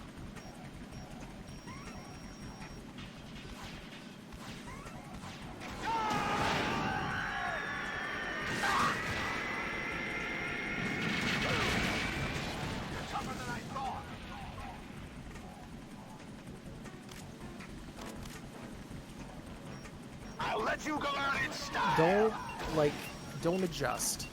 Try not to adjust that much for the second die shot. Like, don't move your aim. It's like a micro adjustment. It's really not that much. You're predicting way too hard. You're doing predictive movement too much. Okay. Just sit there after the first die shot, literally keep your aim there, and then you'll be like, oh, I just have to do a very slight adjustment. I don't need to over adjust.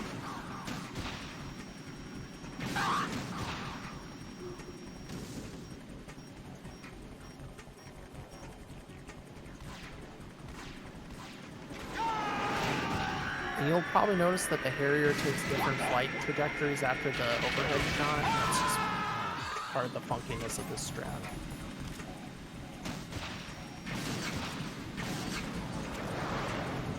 Nice. See what I mean? Like, you didn't have to adjust that much. It's just a little bit. Or un peu, as the French would say.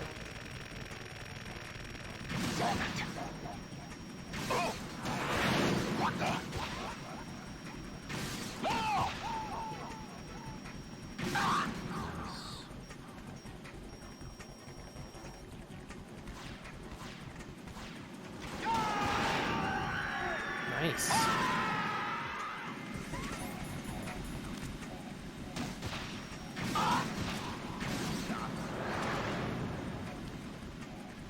Very good. Right, catch.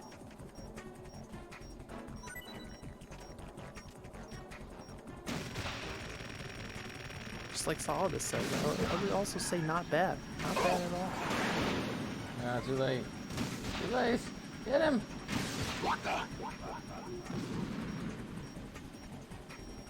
We'll just ride this one out and see how it goes.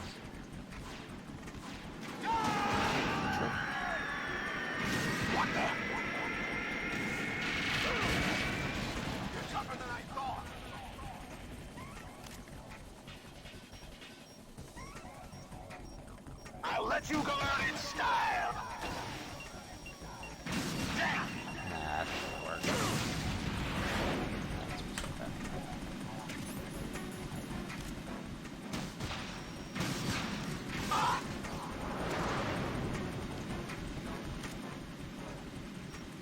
Right, catch. If you are in that backup situation where it's, I'll let you go out and stop, you can do another overhead shot. If you watched my race against B-Man, I actually implemented that backup. But I'm just letting you know, I'm not saying you need to learn that right now. So that sometimes can happen. Like, he just goes straight for the strut, which is like, that's just bad luck, basically.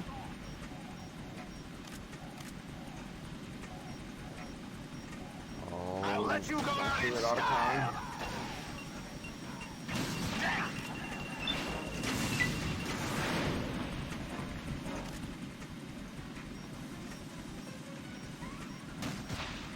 More ammo. Catch. You don't need to duck. You don't have to like go over the rail. You can use a positional thing to avoid that. Like you can be behind that little, I don't know if you want to call that like a silo, or the tank thing. Like, Yeah. you can just be behind that. You don't need to go over the rail. That's something like we do on like Extreme. But that's because if you get hit by the missiles on Extreme, you're dead. Like, you're just straight up dead. So Ah, so close. Yeah, it makes sense. You gotta play it safer there. yeah, unless you know exactly what you're doing. It's one of those things of we have to abuse iframes or whatever. Two-shot is I recommend it for newcomers. I like, don't get me wrong, 5+1, if you can get a consistent, it's a beautiful strat. It's just a very hard execution, or a harder execution IMO. Two-shot has its issues though. It's a little bit more random because you can't really predict how the carrier is gonna fly after the overhead shot, but you, generally speaking, just have an easier time with it. Okay. Since we're at the end of our 90 minutes, I am going to Okay. call it here. I'll show you the fight one more time, just so you can have an idea of how to model it just one more time. Because there's a few things that I'm noticing that you're doing a little bit off, and I'll try to note them. It's mainly about your tracking, so we need 2 shots. Well, I guess I'm doing 2.5. I didn't mean to do that, but whatever, we'll roll with it. I can still model what I mean. So after this first shot excuse me, the shot after you do the overhead shot, the shot after that, you want to be tracking the Harrier as closely as possible. Follow the Harrier. Don't be ahead of it because you're wasting time. You need to do that shot as quickly as you can. So you'll see what I mean here. Like, see, I'm hovering over the Harrier. You're like trying to like follow it ahead of time. No. Follow the Harrier. It's not like going super slow, you know. Follow the Harrier. Don't predict where it's flying because that's not how you do a shot quickly. Track it. It's the same thing for the second dive shot. Track the Harrier. Don't be ahead of it. It's not like a sniper rifle and like a FPS where you want to like track the shot, you know. We want to be on the Harrier. So again, with the die shots. 1. See, I'm tracking the Harrier. I'm tracking him. Don't predict the path. Track him. You know what I mean? It's a difference, but it's a huge difference because that's why you're sometimes missing that second die shot. You're taking too long because you're like, oh, I'm gonna let the Harrier fly into my aim. No. Like, that little difference in time can be the difference between you landing the shot and missing the shot. With time, you'll get more used to tracking the Harrier with your Stinger. You just have to get used to it. It just takes a lot of practice. So chances are when you do this fight in your run, it may not go well. That's okay. That's honestly to be expected, because it's one thing to do this fight over and over and over again on the trainer. You're like, all right, I have a good idea of this. It's another thing to do in the clutch. You got one shot, that's it. So Makes sense. but you're definitely doing a lot better with the fight than last time. Hopefully it feels a little bit better than last time. Yeah, no, for sure. It definitely does. So after doing a 2-shot, do you think you would want to stick to it over learning the 5-shot, or how are you feeling about that right now? We'll see. I haven't really delved into any 5-shot tutorial, like 5 or 5+1 tutorial videos, but yeah, I don't know. We'll see. I'm feeling more comfortable with the 2-shot now, obviously. But I don't know. We'll see. Right. There are ultimately 5+1 is the better strat. Like, I'm not gonna lie to you, it's the better strat, but it requires a lot. It's 2-shot, it's kind of like spread out. 5+1, for it to be the fastest strat for a human, because there is like a faster variant that's the 6-shot variant, but it's like only turbo and it's really hard. But it is ultimately the fastest strat, but that's just not realistic. So for most people, it's 5+1. You have to do every shot appropriately. You can't miss any shot. You need full damage. You can't have a half damage shot. Every shot needs to land, or else you're gonna bleed time over 2-shot, because 2-shot ends on the second die shot, or before or on the first die shot, or ideally it ends before the die shots, period. All those would be faster than I'll let you go out in style, because that takes a while for him to like fly off and then fly at you. So that's why 2-shot, even though it incorporates some luck, it's the more conservative strategy, because on average you're going to get better results. Does that make sense? Yeah, that makes sense. So that's the theory behind it. And over time you'll be like, you know what, I like this, or you know what, I'm gonna try the other thing and see where it lands. You can get far in the game with either strat. It's not like oh, because you do 2-shot you can't get a good time. It's nothing like that. It's whatever gives you the best results on average, right? Yeah, makes sense. What is a half damage shot? I'll explain this, since I don't think his run on PC is going to take 90 minutes. It's more of a console. Yeah, that's fine. So I also need to I'll take a explain what bathroom the break half- anyway. So the half damage shot, there is a part of the Harrier, the second box, it's on the, our left, but the Harrier's right wing. If you hit that part of the Harrier, it does half damage. So that's a half damage or partial shot. Soaking up the time slot, that's right. So ideally what you do here is you do 1 shot, set up for that shot, and that's what I call 2.5. It's actually 3 shots, but I call it 2.5 because it's 2 full, 1 half. And it just squeezes out as much damage as you can at the start.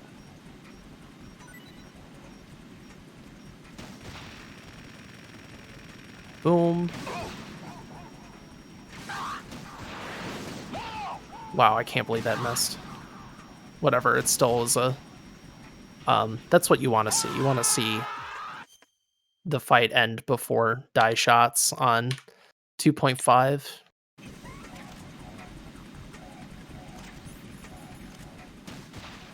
The benefit of this strat is, honestly, it's much easier than 5+1. It's much easier, IMO. Maybe some people prefer the 5-shot, but I think this strategy is a lot easier to accomplish.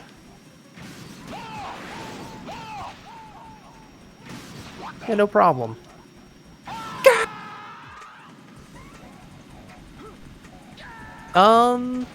I suppose the flyover shot looks harder than it is. Answer me. Raiden. If you ask me, it looks harder than it actually is. I think the hardest I shots think are the so, yeah, ones 'cause- after it. Sorry, I didn't mean to cut you off. No, it's fine. But yeah, I think so. Yeah, because I think the first time I tried it, I missed it, and then the second time, and pretty much every time after that, I was getting that first overhead shot. So I don't know. It's just kind of like your brain letting your brain figure out a little bit how much time you need to wait, and then it's just kind of memory from there. It looks like really good timing, but the reality is there's a visual cue for it, and there's actually a little bit of a range to it.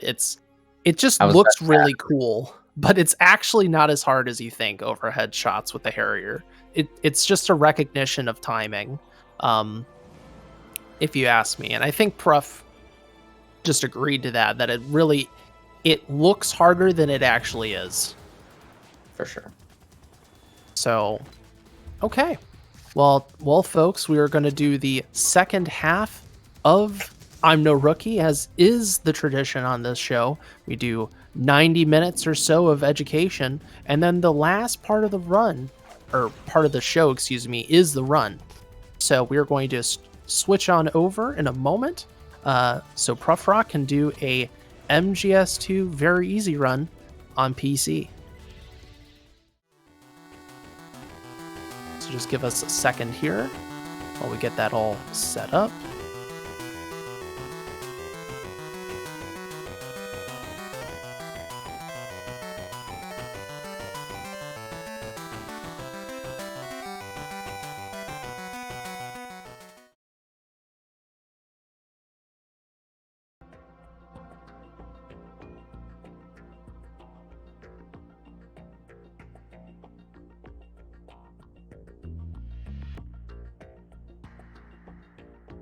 Okay, so I'm going to ask you to turn off your trainer, mainly so you don't have boss practice mode on, and so that you don't accidentally press 2 and suicide your playable character. Yeah, good call. Yeah, that'd be rough. That would be not so fun. Alright, trainer's off. Notes are up. Got my splits open too, so I can kind of track progress on my end, see if I need to actually play it out. Like play out the play out the whole run, but watch the credits, I guess. You know, I feel very confident in you, sir. Oh yeah. I'm optimistic for sure. All right, so you just, time starts when you select radar type, and you just let me know, give me a countdown, and I'll start the timer. Sounds good. Yeah, this is what I want.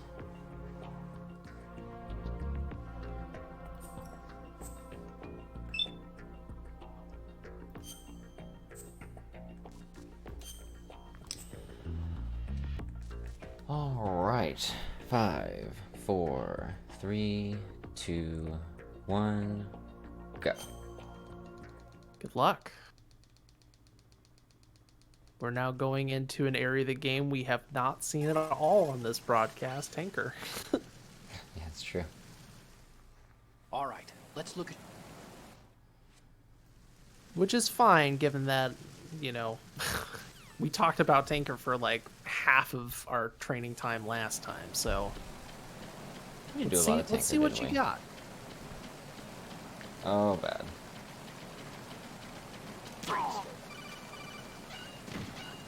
Oh, yeah, one of the awkward things about PC is, like, appropriately incorporating turbo for, like, you gotta, like, have this control of having turbo on and turbo off.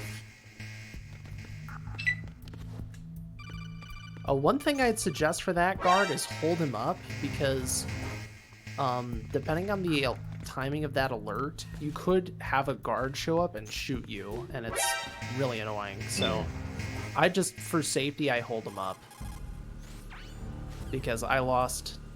I had a PB where I got shot and lost, you know, a fraction of a second there. It was really annoying.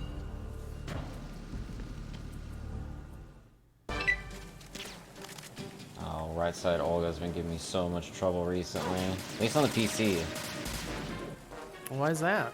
I don't know. Let's see. Well, this is left side Olga. That's what I meant. I was like, why would right side give you trouble? Right side, left side Left Olga. side's so easy, you're right. Yeah, I get it confused sometimes. There we go. Or Wow, you're, yeah. you're that was- you're thinking of her right. Right. Wow, look at you. Look at me. Look at this guy. He got the loop. Very nice. Last night I tried that 5 times in a row getting left side Olga, and I could not get the loop right.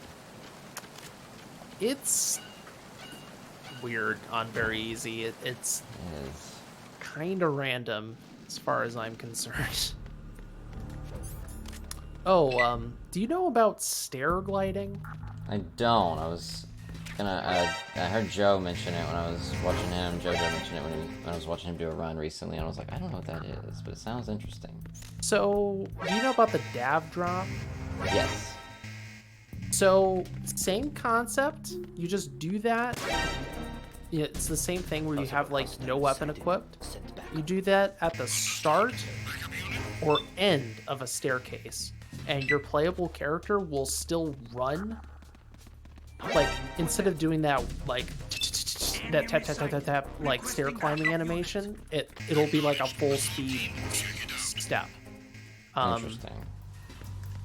Very small detail, don't worry about it right now, but it's something worth going for on staircases.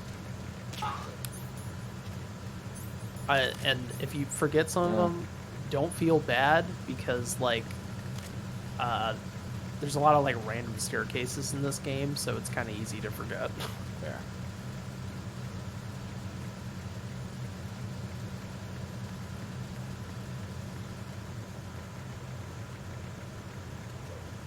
The classic 1974 strat, as some people call it.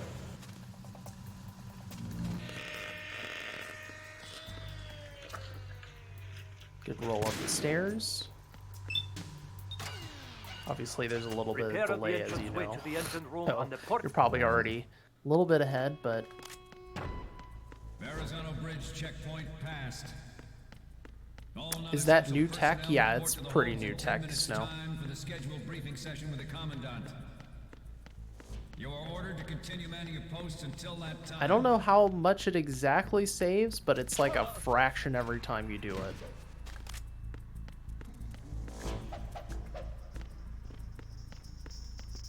Did 2 rolls just there basically- because I was still over his body.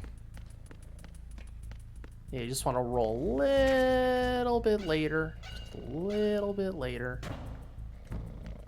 Yeah, that new tech is also applies for MGS the Twin Snakes, and which is nice because that game has a lot of staircases, as you might be aware, because of the towers. So you can actually use that quite a bit in Twin Snakes. There's fewer staircases in Solid 2.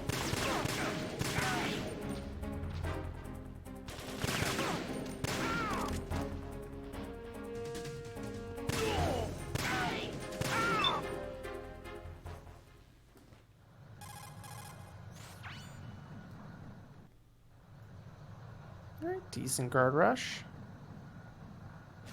The true test, though, are the holds. Initiated development of Metal Gear Ray as a countermeasure to these pirated weapon sources.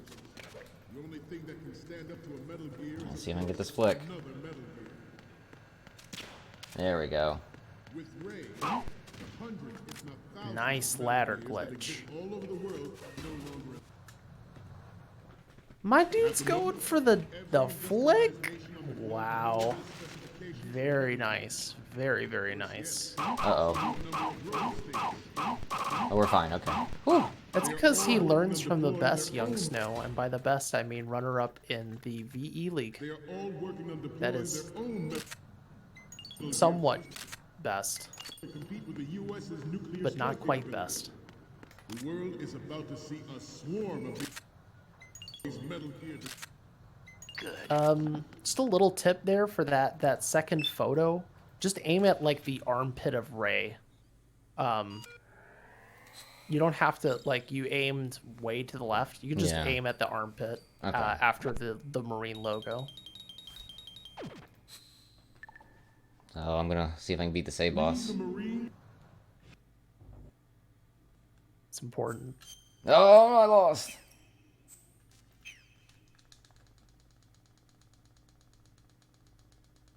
It's okay. It's a Tragic. couple seconds. Yeah, like 2. Literally a couple. It's much worse on HD collection. Yeah, it's not great. I'll tell you Nope. that. Oh, yeah, sunny that on. Yeah, my suggestion to you is just stay on PC for a while, and you can get much better much more quickly. And then once you've like gotten a time you're pretty satisfied with on PC, then you can go back to console and get a free record for Right, yourself. that makes sense. Of course, there is some things that you'll have to like unlearn because of the turbo. But yeah, that was a nice tanker. I was surprised at how Oops, good dang your it. holds were. I was expecting a little bit more conservative play, but that was very nice, man. Very nice. Thank you. All right, I you are accidentally a took my question name mark. off. Yep. Not sure who you are anymore. the spamming A through there is faster on console, but I've heard that it's faster to do it the other, like to try and be out of it on. You just want to like confirm. I just confirm and then tap down.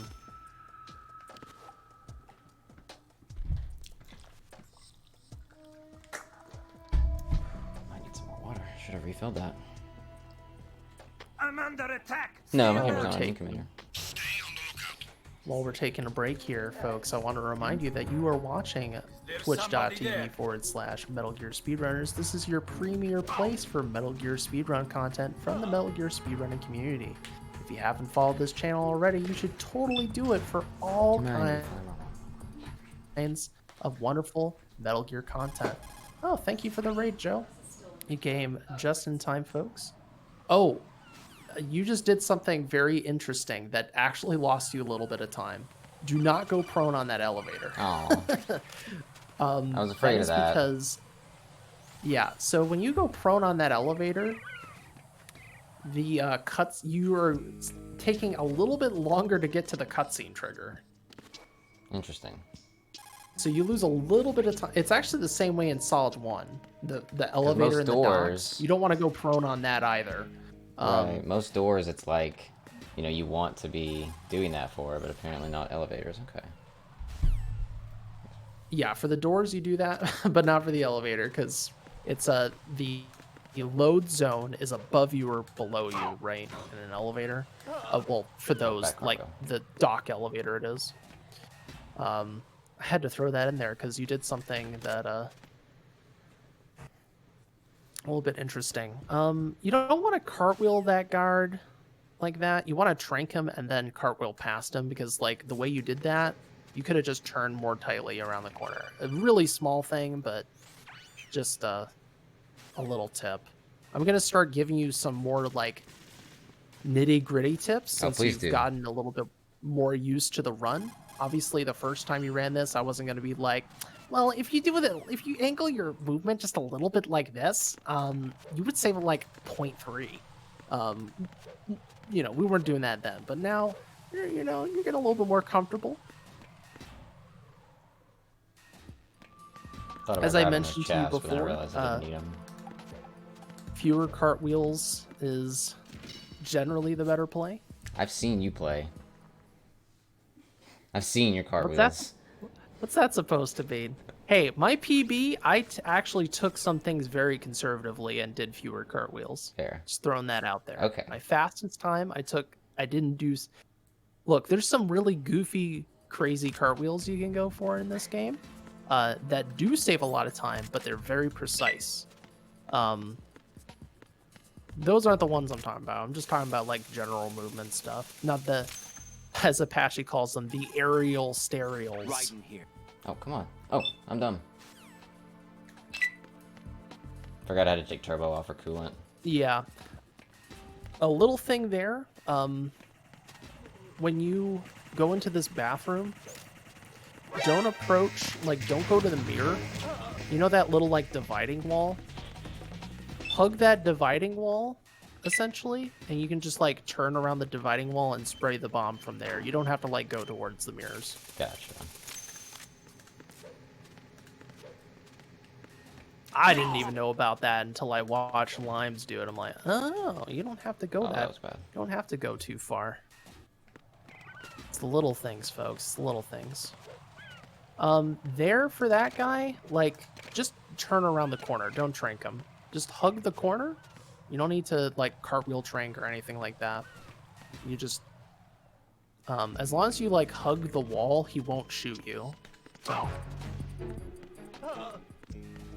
You do my route, don't you? I sure do. Good man. Even on PC, I think it saves you a couple of loading zones. It basically doesn't save you much at all on PC, but since you are trying to stay consistent, it's best to do it consistently. Oh, I always have such a hard time with this. Yeah, like the visual cue, the way you're doing it is like you want his There we like go. knees to touch the line. This is just this is like the hardest room in the game, if you ask me, movement wise. So don't feel bad. Oh, what are you I doing? could run you through how I move, but I have to show you my inputs, and you'd have to do this route over and over and over and over again to like really get it. It's hard. So, little thing though that can help you with your movement. So coolant rises. I actually misinformed you last time. I do apologize. You can actually press X and R2 at the same time, and you'll stand up a little bit faster from the coolant rise. Interesting. Well, that's interesting. I didn't Got trank back him. up. I cartwheeled him, so that's why he's awake. Yeah, it's okay though, I think. Yeah, it's fine. Nice cartwheel.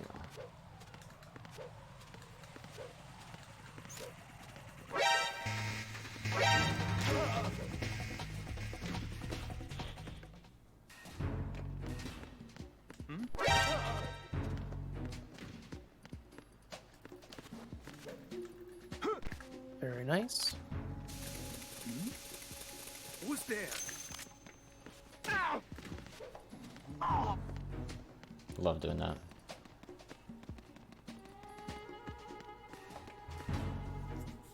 Yeah, it's so funny when you land on him. Sometimes I'll like when I roll, he'll get knocked off. Great.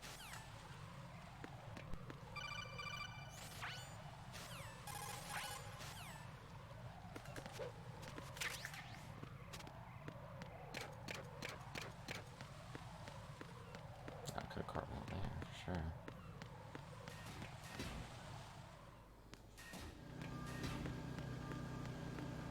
Yeah. It's okay though. I think I missed that box. Yep, did. That's fine, I can do it up here.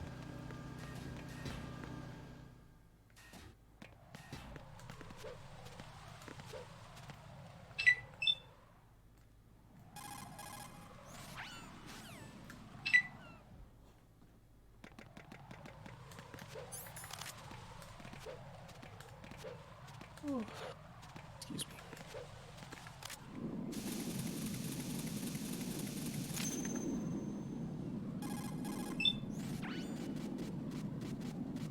You know, there's some like fluidity to your movement that can be, you know, worked on, but it's fundamentally you're doing the right things. You're not doing anything really goofy. Really the only room where I'd say that you need to really think about your movement is strut A. Strut A is Yeah. very, very important because of it's just a very complex room. Compared to like everything else you do, it's super complex.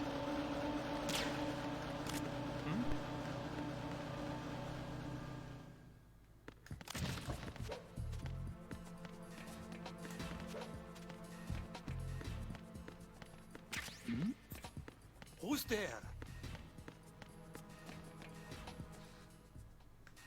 Ooh, thrown in that cartwheel. I don't even do that because I don't trust that one. I always get scared I'm gonna hit the wall. So you're more daring than I am.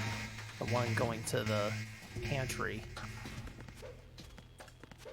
Yeah, I figured out it like on my first or second try I was able to do it, so I was like, I guess I'll just do that from now on. Maybe want to try cooling this guard. Who's there? Who's there? Oh, I'm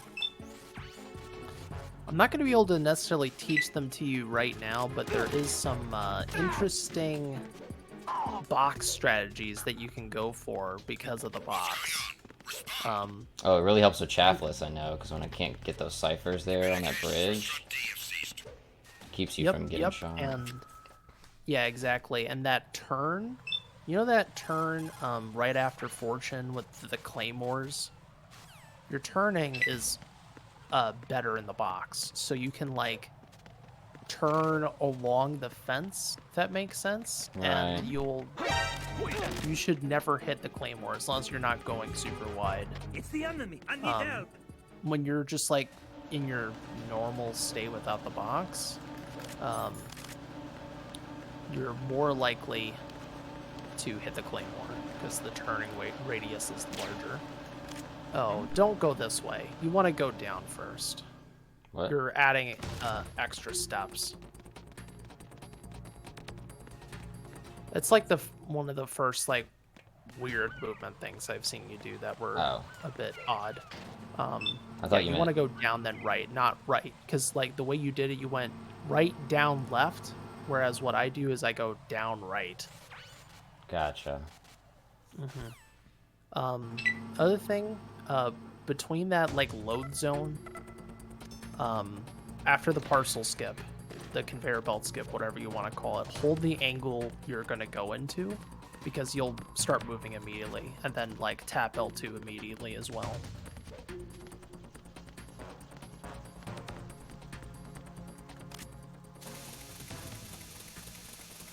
But, you know, I would say overall this was a pretty good bomb disposal. I mean, there's some little niggling issues, but nothing too rough.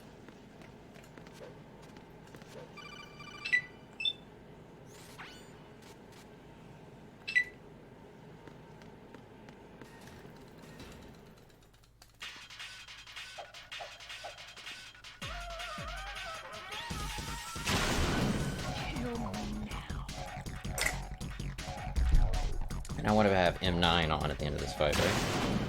That's right. That's right. Lethal, keep the M9 out.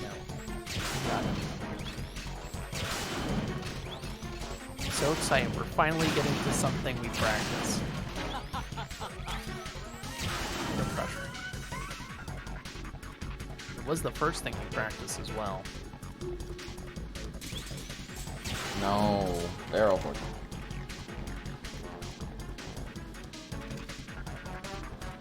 No. Not me.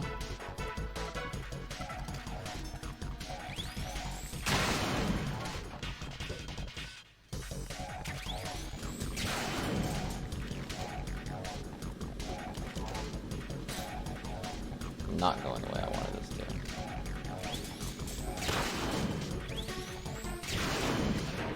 Yeah, the movement, you know, the way you approach things. I don't know if you really should have left the barrel. I don't know if that was really necessary, but...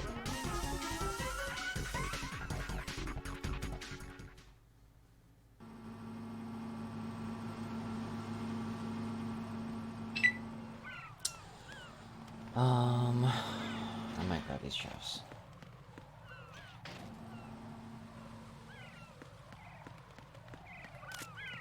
Nope, not going to. I decided.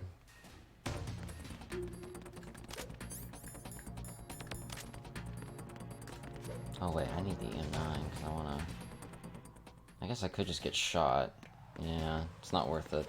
Menuing, I think I should just get shot instead of getting my M9. I think usually I have my M9 here, just for this first guard. Yeah, you just keep the, well, no. So you just keep the coolant, and because you should have coolant on, and just use the box.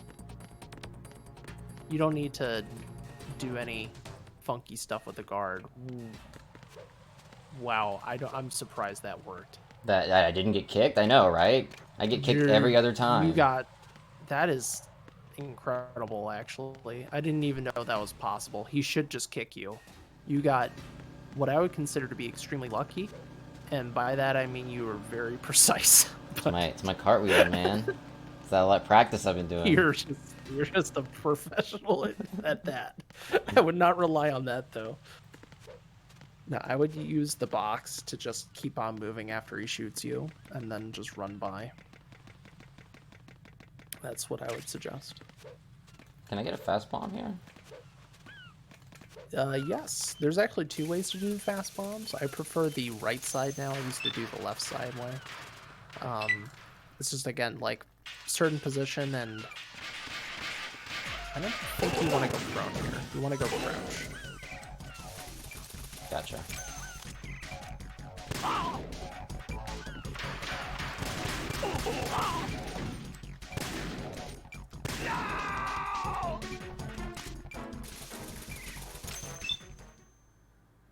Bad luck. Oh, no. Yeah, not that bad. Yeah, but my menuing afterwards is not good. Yeah, you want to R2, and then you, you R2, which equips the coolant, and then you go to none. That's how you do it. Yeah, I usually do it right. That's okay. You did the fight right. Right, that's I think what I was more concentrating on, so. That makes sense. Your brain's focusing on this thing you were doing earlier, so, you know, over time, you know, speedrunning, it's sort of like painting a picture, and you have to focus on each individual area, but at a certain point, the whole picture comes together. So you were focusing on painting a very specific part of the picture there, and then the next part, you were just like, oh, right, I have to do that. So, over time, you'll practice all this, and then it'll all just sort of piece itself together. And you'll still make mistakes, but at its core, it'll still be a good painting.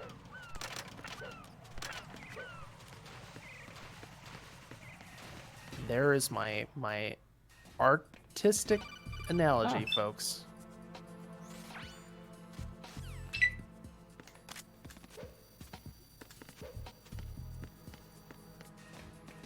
You want to hold select for that codec as you enter shell 1 core. And you'll it'll happen on frame 1.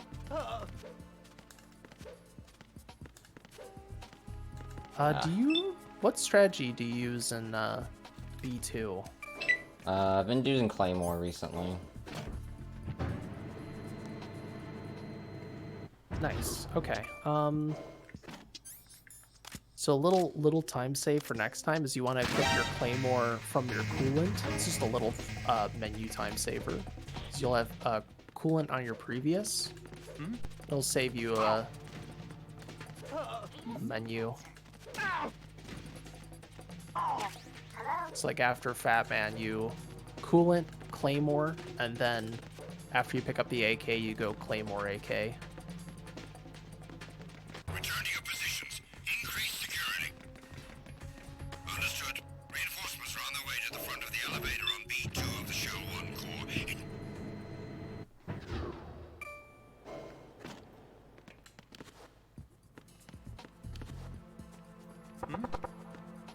Nice, you didn't get caught.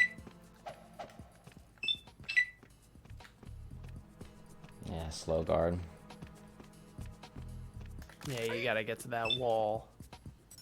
FAST. Retinol pattern recognized. True. You are cleared to enter. Here comes the guard train. Coming into the station.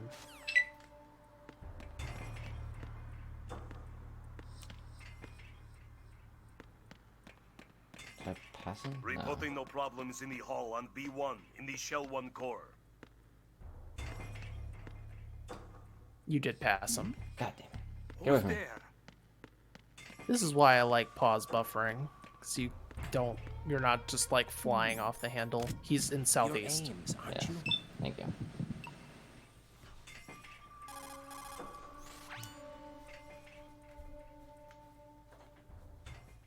King. It's okay. I did that during the grand finals. Don't feel too bad. And I pause buffered and I just did not see him. I thought he wasn't there because I was going too fast.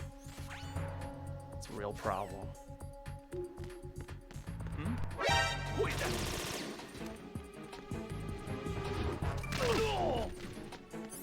There's someone else here. Send backup ASAP.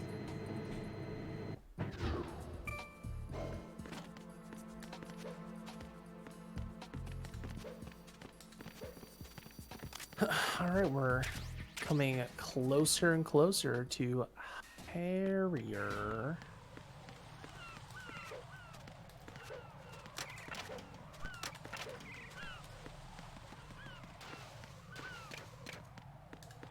We are indeed. So again, no pressure. You have one shot at this. No big deal.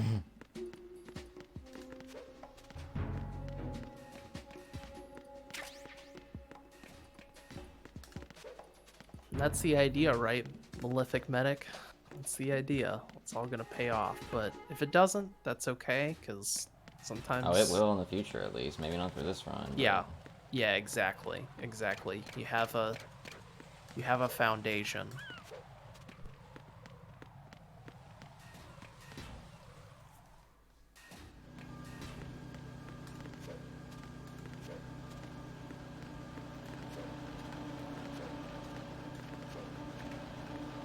No pressure. That's right.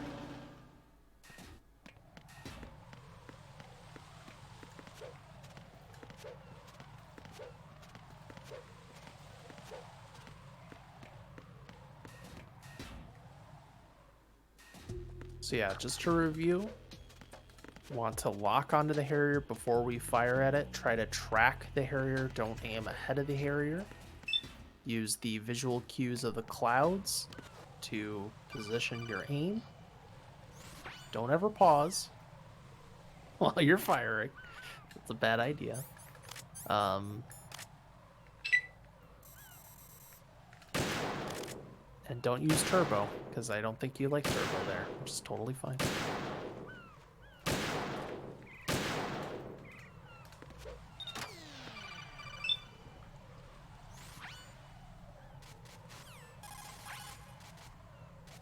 Decent sensors. You want to menu to the AK while you're curl. Right. You don't have to make this much, but no big deal. Use this.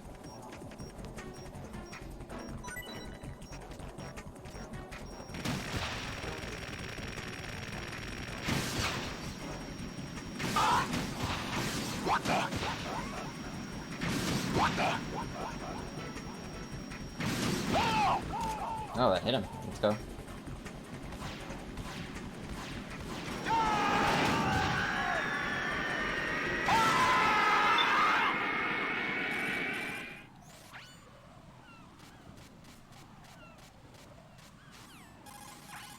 Wow.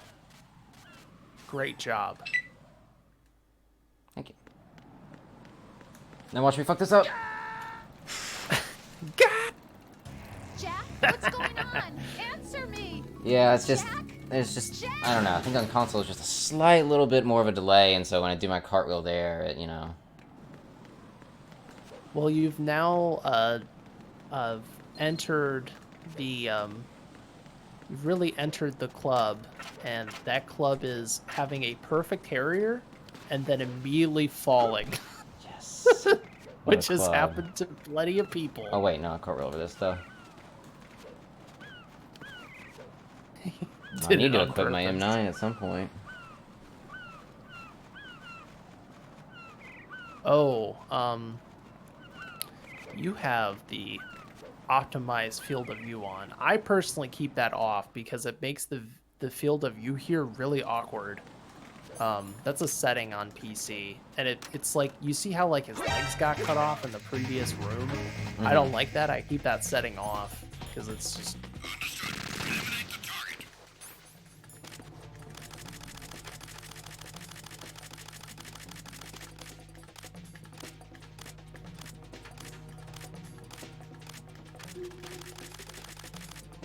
Yeah, that strat is tricky. Yeah.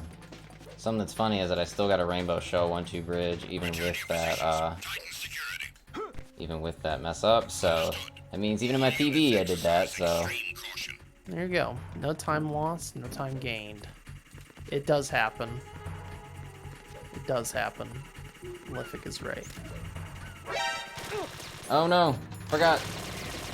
Oh boy. It's fine.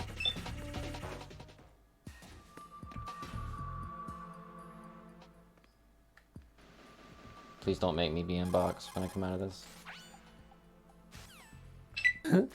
Yeah. No, okay. Yeah, good. we don't want it. We want to keep the box off when we enter the room. Yeah.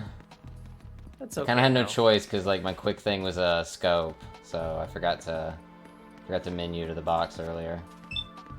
Yeah, so we do that menu right before Harrier. We equip the rifle mid-roll, switch the AK, then equip the scope, then switch to the box. Don't PPK the door. I had turbo on accidentally. Oh, okay. I was trying to just punch into it, but Well, wait, you mean still I'm not good tip, supposed to though. kick Don't the door? PPK the door and waste your time. Punching the door does not make it show up faster. This is not Ghost Babel.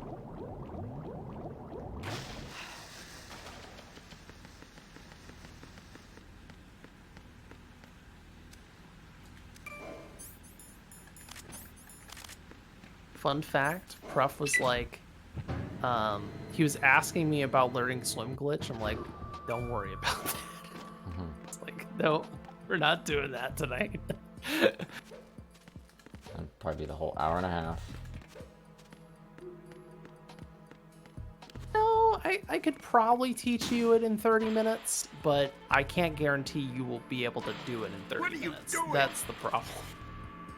Because a lot of it's about feel. I was doing a plant IL earlier, just like offline. Definitely killed the president. Hey, it's happened to the best of us. Like he's after I hit him the first time, he stood right in front of the vent that the missile comes out of, and I'm like, great. Like I don't know what I'm supposed to do here.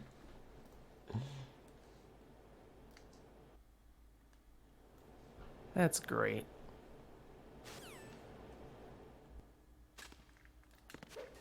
There's a very old clip of me playing very easy on PS2, I think, and I did not realize that the president dies in 2 hits on VE, and I like flipped out. I thought it was so funny that he took a Nikita to the face. Kept going, man. Yeah, he shouldn't have been standing there. It's Playing like a staying in the middle of stinger, an intersection. That's dangerous. You already got hit by a missile once. Don't be by this Right, vent. you're just like, that's where the missile came out of, and what are you He's just like, looking at it? let me investigate. What's going on over It's here like after I looking down the barrel of a gun. I'm like, oh, what's in here? What was that noise? Huh? What was that noise? Better check it out. Better investigate. President's not too bright. That's for sure.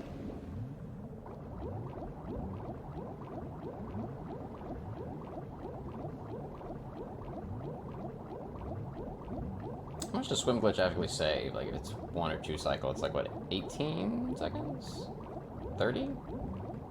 On PC, if you do it like perfectly, it's like 15-ish seconds, 18-ish, something like that. On console, it's more. On HD collection, it's definitely more because loads count, and then this codec where you come out of the water and like Otacon talks to you, you don't get that. You skip that codec. And obviously on HD collection, there's that little delay, you know, Right. which you'll definitely notice when you go back to console. You're like, and that codec delay, it's so long. Like a few seconds every codec. Ooh, I almost did that too fast. My first two, I feel like were a little too fast, and then I was like, oh, slow down. Slow down. Yeah, if you want a completely consistent way to do it, on PC, you use turbo. You just like run forward and then fire at his feet. 100% consistent. Oh, even turbo Obviously, if you does want it? to, yeah, I turbo it because I don't want to have to. I specifically turned it wanna have off to because I think thought about like my timing would be wrong with turbo. You just can't be where you're positioned. You have to not. You have to do the rhythm, but risk versus reward though. If you don't cycle it, is it one cycle is still worth it? Yes. So, like I said, it's like 15 seconds. You can fail it a couple times, and still save time. If it takes 3 cycles, it's pretty borderline. You might save like a second or two. If it takes more than 3 cycles, you're probably losing time at that point. So, on PC. Again, on console, it kind of depends. I think it's a little bit more forgiving because loads count and the codec delay makes the codec take longer. Yeah, I recommend anyone to turbo vamp on PC, just because it's 100% consistent and you don't have to think about it. The only thing with Prufr0ck is that I don't know when/if he'll be going back to console. So if he wants to like switch between them actively, then probably a good idea to do like similar strategies. But if he's gonna stick to PC, then I'd suggest just doing turbo vamp and calling it a day, because failing vamp is really bad. So there you go. The rhythm it's not hard, but like you have to learn it or you have to do it. Yeah, I And figured if you out. fail it. I figured out a BPM for it with the metronome. That was my strategy. I don't remember what that beat is. I think He was like, was it what song was it by the Black Eyed Peas? oh, that's right. Was it Get This Party Started? I can't remember. I don't think so. It's not My Humps. If only. I wish. Oh, I get to do Emma Bump.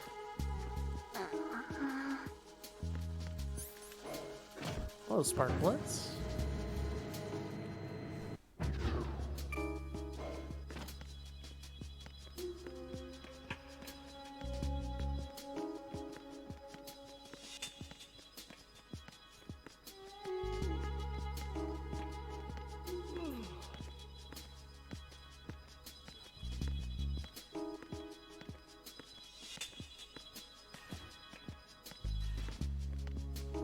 We're looking pretty good right now, I'd say.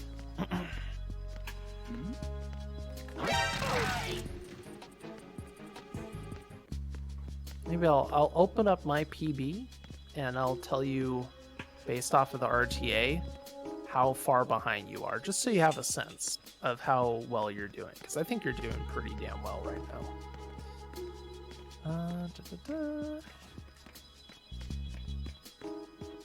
So you just crossed the 40-minute mark.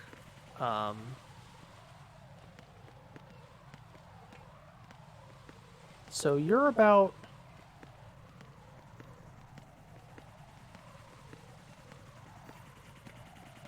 So, just like a few minutes behind, actually. Let's see.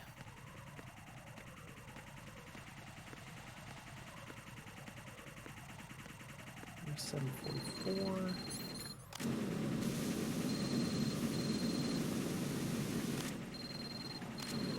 So you are about 3 minutes behind Limes and myself. A little bit over 3 minutes, which is Come on, Emma. pretty good. What is your record? Magic the Gathering 2. I think that's what MTG is, right? Magic the Gathering 2. I didn't know they had a Magic the Gathering 2.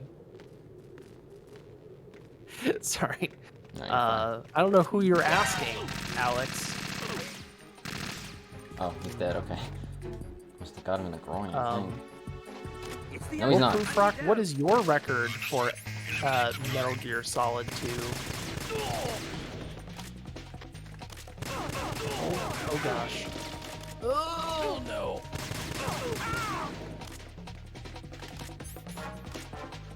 This is Not ideal. It's fine. not ideal. I think you should have picked up both AK packages and Vamp. Yeah, I didn't think I'd need him. You use some for the Cypher rather than using the SOCOM, which is part of the issue, but we'll get through this. Alright, a little bit of a time loss. But yeah, you're really not that far behind. You're probably on about pace for a 105-ish. Which, for context, that's about where I started on my PB for very easy last year. So honestly, pretty good. Do not zoom in. Do not zoom in. Do not zoom in. You should never zoom in here. You'll make Emma fall. Never ever zoom in. It's very, very freaking risky. Stay unzoomed in for the very first part of this.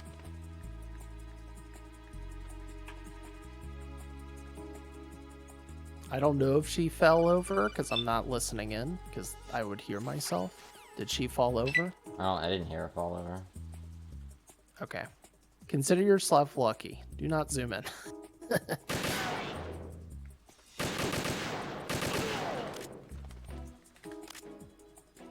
Yeah, we use both a position and not zooming in Malefic Medic.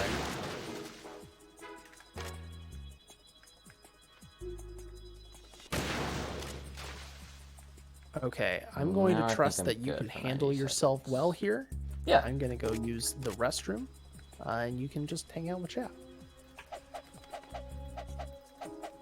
Be nice to him, chat, okay? Pull chat.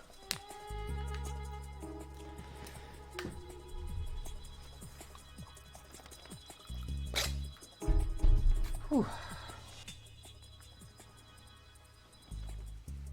Wait. Never got this guy. Whoops. Oh, we did now. Forgot about him. He started at the beginning, and I think if you don't get him soon enough, he like just walks around. Like he walks around that tower. I could be wrong about that.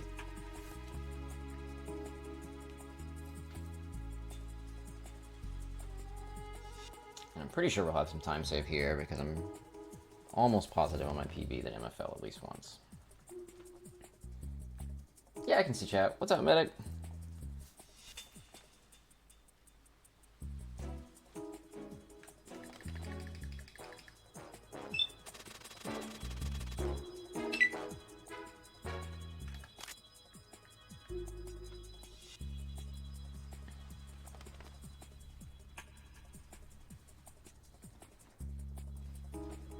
Thanks. We're about... At last split, we were 41 seconds ahead of our PB. I know y'all can't see the splits, but I've got them running.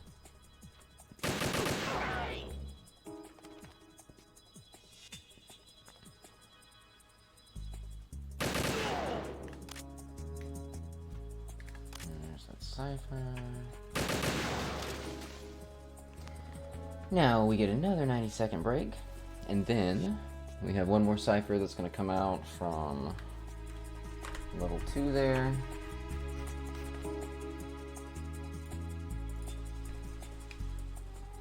That'll be the last thing we shoot before vamp. Thanks. Hopefully I don't mess up and kill Emma. I don't think I've done it yet, but I'm still getting used to the turbo on the vamp fight. I'm probably gonna zoom in way more than I need to, just to be safe.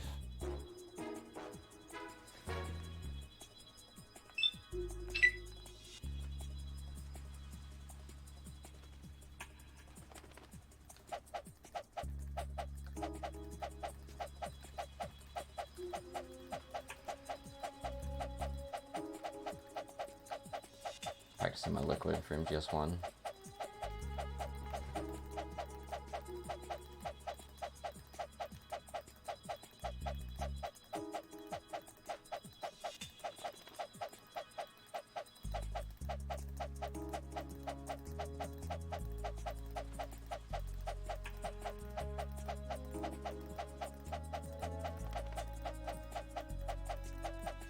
Ah, that wasn't bad.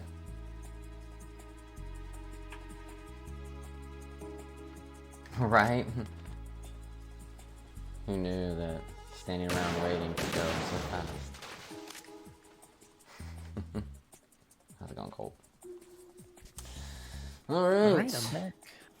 Oh, welcome back. Anything exciting happened while I was gone? No. Oh, we're almost done. Nice. I keep my turbo on here, and then you just zoom in a little bit, and then just... Yeah, I was just have a saying I'm little bit probably left. going to zoom in even further than I need to, just to play it safe. That's fine. 'Cause I don't want to kill Emma here. Oh, you won't kill Emma. Even with turbo on, you won't kill Emma. Vamp will die before Emma. Oh. Yeah. Does it, like, go through her, the bullet, or...? Like, You could kill her, but you should. you'd have to have you don't need really to bad tap. aim. You're not tapping left to shoot Emma. You're tapping left to hit Vamp, and you know, like the way he has Emma held, Emma's to his right, and you're aiming at his left. You know. Oh, I don't have any AK ammo. You should use SOCOM here for the cipher since you have no ammo.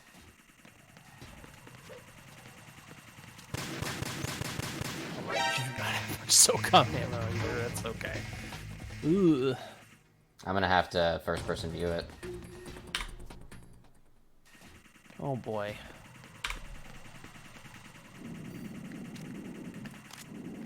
Or just let it go by, I guess? You can let this one go by. The one on the bridge. Oh god. One on the bridge. Oh boy.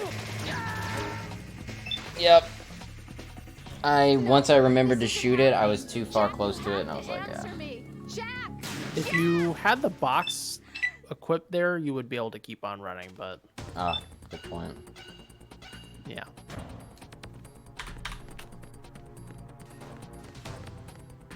Yeah, this is why you should just pick up both AK packages at Vamp just to be safe until you know that your ammo routing is on point. I've done it before without it, but yeah, still. Well, yes, but you wasted AK ammo when you really didn't. Like, if you only pick up one AK package, you cannot waste AK ammo, period. Do not waste AK ammo. You don't have that much to work with. Oh. Also, you want to use auto aim there. Like, tap L1 to hit the ciphers. Good point. Just run across with the box equipped. Okay. Well, there was no cipher's cipher. there. I guess because I continued. I guess. I don't know. Well, the end of this run got a little bit messy, but that's okay. Yeah, still ahead. Okay, nice. How much? 21 seconds. Cool. Oh, he shot it. Yeah. Oh, It's right. been a He while, shot it hasn't it? when you entered Jack first the person the Ripper. first. No, when I was at the first door, wow. Look at you. Next level. You know this fellow? You Yeah, remember me, next don't you? level. You've grown. Something like that. High concentration of cerebral implants. Have they altered your memory too?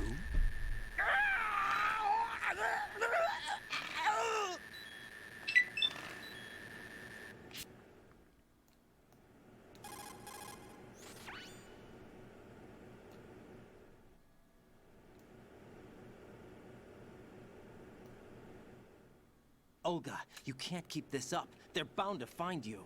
Listen, I'll free you in a little while. Brace yourself. Ouch.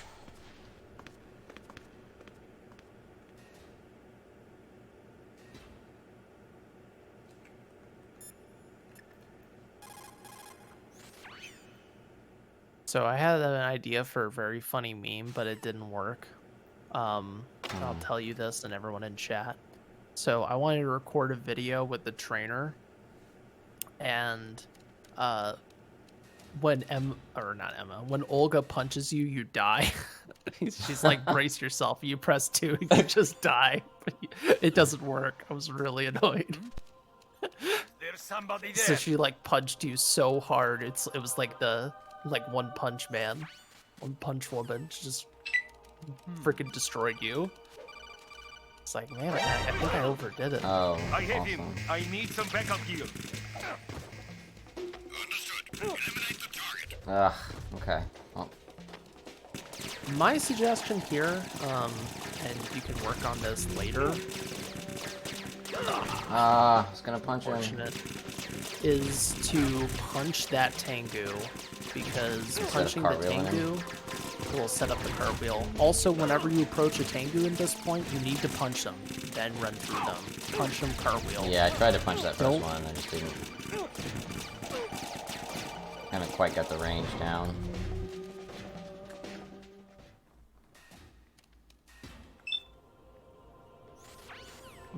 The hope is that when you get into Solidus, you're gonna save 2 minutes.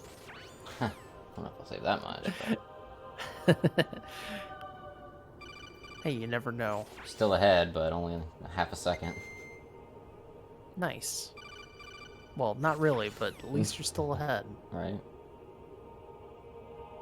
But hey, at one point you were minutes ahead. You just have had a very, very rough late game.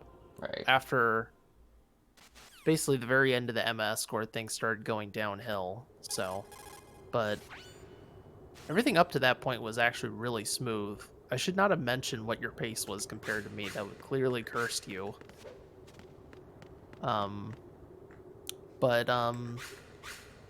So do you do the what we call the Prufr0ck setup for Tengu 2? Where you like run north and like fire stingers from like above. I think usually what I do to start out is where I'm standing, I got a pretty consistent setup to kill 3 Tengus on the ground, and then I move basically, yeah, I think where you're talking about, and then I don't turbo. I've got it about down where like I know where they're supposed to be when I'm supposed to press it, and that's a little more consistent for me than turbo.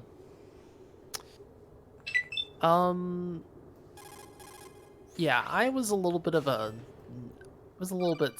skeptical about the turbo thing, but it has saved me time. It's just that you have to like basically the first shot is important, and you just have to do the specific aiming, and then you just hold it. Now that is kind of a bad habit for console because you don't have turbo, but yeah, turbo bad. Don't run PC, I guess. Actually, it's on every version. Run turbo. You don't need to kill that. You killed a Tengu you didn't really need to kill. It's okay. Fair. Ooh. Yeah, didn't get it the first time. Though maybe I'm misinterpreting what you mean by turbo bad. But turbo good. Yeah, you don't want to like start this fight with the whole turbo setup for this is not going to work as well when you're doing that. Like you're, you want to run forward, or by forward, I mean, you run up, you kill a Tengu with your SOCOM, you switch to the Stinger, you fire a Stinger right in front of your face, the Tengu dies, and then you aim up. That's how you want to do the very start of the fight. You get 2 kills, very efficient, very fast.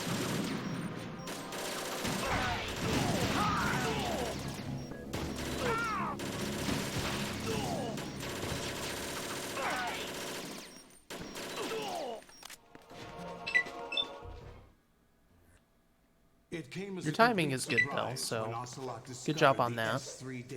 At this point, if you see that there's no Tengus coming from that side, just look at the floor and try to help Snake. I guess I could use a ration here. It's not gonna waste time. Yeah, you're hurt real bad. I would use a ration just in case you screw up Rays. Snake simulation. It's a development program to artificially reproduce All solid that snake, Tengu the damage perfect and warrior. The result is a foxhound commando. Yeah, When like the foxhound no going, longer exists, like the a naked Tengu simulated damage solid really hurt snake me. shaped by VR naked measurement. Tengu damage Sound is like someone pretty you know, rough, so Jack? I'm sorry to see you reduced to one of the Patriots' puppets. But I've made use of you. alright, so and their plan to review on Solidus, Solid Snake's sudden you want to appearance, hold left at your the start of the fight arrival. on It D-pad, was obvious get up the in his Patriots grill, were punch among him, my get up in his ranks. grill, slash I had to stab, smoke out the agent stand before the mission still. entered the final Once you see phase. the You he came start in initiating handy his missile attack, as approach bait. him, slash stab, walk a few steps away, Those days during the Civil War cartwheel was towards real as him, they move come. towards him once he initiates the Every missile day missile was attack, absolute. slash, Split between cartwheel life away and along death. that rubble wall, You and ran then from it. phase And 2 now starts, you've been led back to block war where, by something in whatever less than direction me. he's coming at you from, slash stab, cartwheel away, and then he'll attack again, slash stab. Simple fight.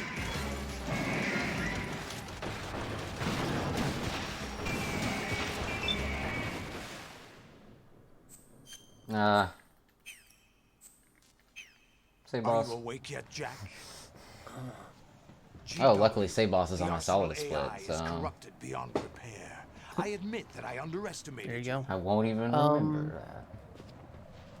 One thing I would also mention is that if you're going to be doing the open up the menu thing for the stinger, you should set up your menu so that the weapon you're holding is right next to the stinger. Say You that know again what one I more mean? time.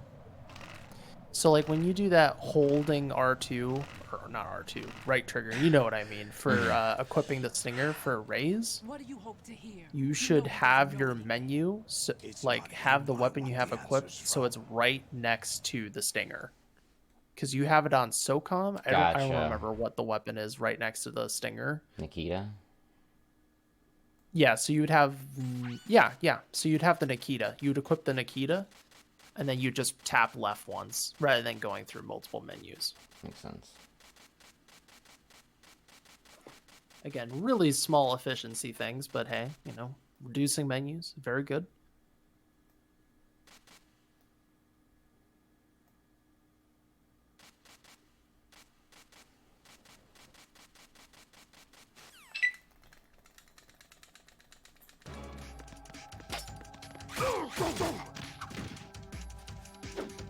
Let's go. All right, here we go. Take this.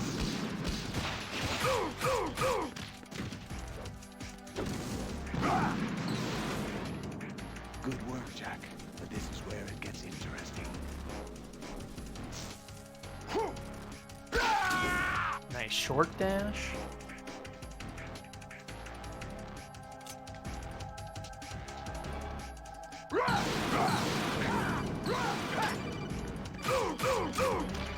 And give me a call on time when you do find that.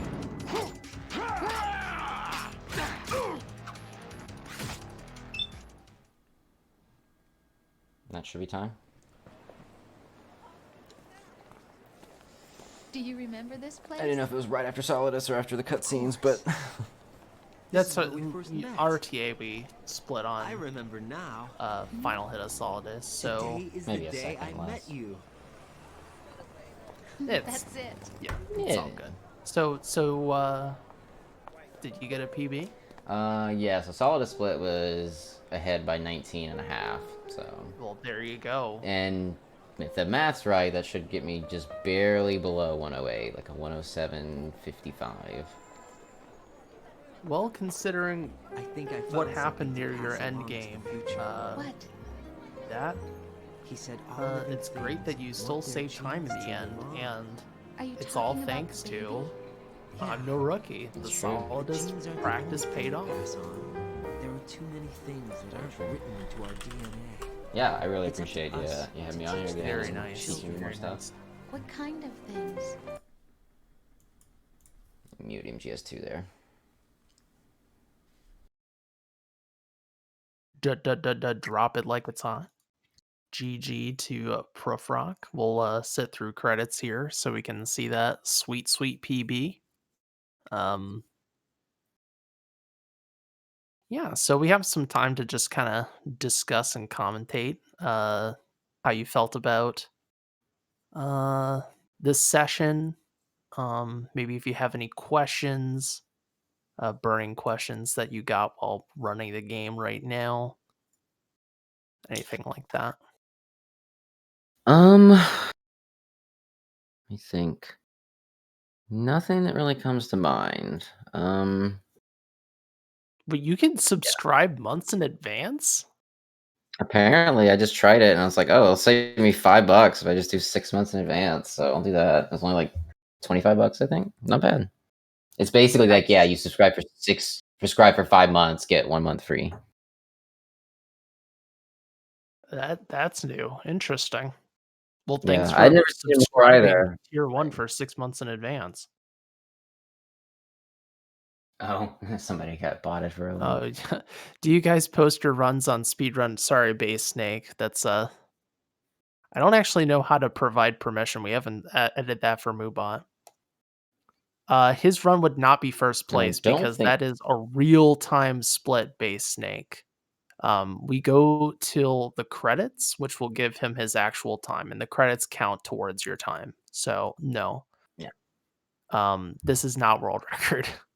Um, so just as a comparison for all of you at home, uh, for my personal PB, uh, I finished my last Solidus hit is at 54:33. So you lost like 3 minutes thanks to all the goofiness at the end of the run, um, which is, you know, plenty to work on for next time. I would highly suggest for yourself working on that first room of Arsenal, just so that doesn't happen in the future. Yeah, I gotta practice that cartwheel, especially. You say it, and you were saying earlier, punching that Tengu is much better than trying to cartwheel him. You punch then cartwheel. So like you go, there's like a line in the floor. Oh, you can't just go into the wall.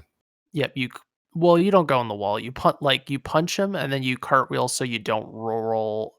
You don't roll into the wall. Like you Oh, roll yeah, past the I wall. guess you get time to angle it. Yeah, you had some really great stuff in this run. I totally agree with Malefic. Your tanker was really strong. Every part we practiced, you did phenomenally at. So that was great to see. Um, you know what, folks? I'm no rookie. It works. It does. It really does. So I have to, tell everyone here if you are interested in participating in this show, I'm no rookie. You can sign up. In our Discord, we have a Oh, that's not even on. Why is that command not on? Let me try that again. It has to be lower. No, they're not case sensitive. No, it was literally not on. Ah, There we go. You can join our Discord server by typing !Discord, and you can go to the links and applications channel, and you can find a link to a form where you can sign up for whatever game you want to learn. We have several coaches for various games. So if you want to learn a certain game, chances are there's a coach for it. There's multiple people that can coach you this game. I could coach you for Solid 1, et cetera, et cetera, et cetera.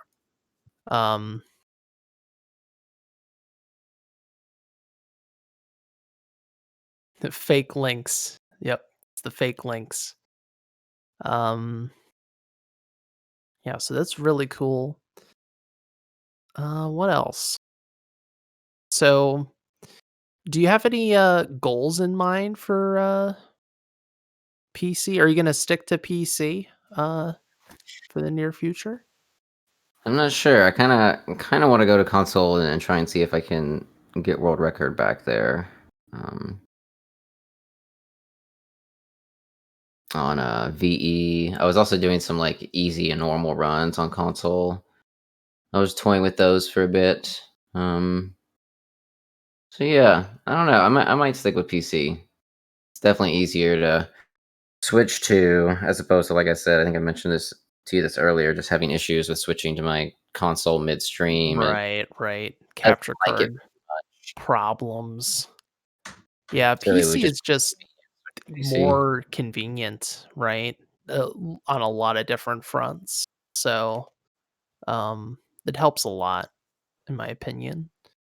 And Yes, trainer. it's cross compatible. The only thing that's not really cross compatible is the whole turbo thing. Without getting a turbo controller or turbo functionality, you can't really like cross that over. All But right. fundamentally, though, the game is the same, and the adjustments for turbo aren't really like massive. You know what I mean? Like it All right. doesn't change the game that much. It's just you can do certain things a little bit more easily, but it's the same run. It's same menus, same movement. Just makes codecs and skipping cutscenes less tedious. That's like the biggest thing. So, um, yeah. And the nice thing about PC, for someone who's learning the game, is because that is the most competitive category. You'll have a very good idea of where you stand. You know what I mean? Like console, it's kind of hard because there's not a lot of people who run on Series X at this point. Console is not as popular as it used to be. But on PC, well, not everyone has submitted their runs. I go shake down a few people like submit your runs to the board. Um, well, you'll get a good sense of like where you land. And um, for you, I think a realistic goal right now, if you were to do another PC run or PC runs, is 104. I think you can get a 104. Um, it's just a little bit, cleaning up a little bit of things here and there, little like strange movement you do, and then just avoiding all that goofy stuff that happened at the end, and you can get a 104. 105, 100%, but 104 I think is a very realistic goal for you. I don't know what Yeah. that is equivalent to on Xbox, but yeah. All right. Let's see what we got. All right, let's see this time.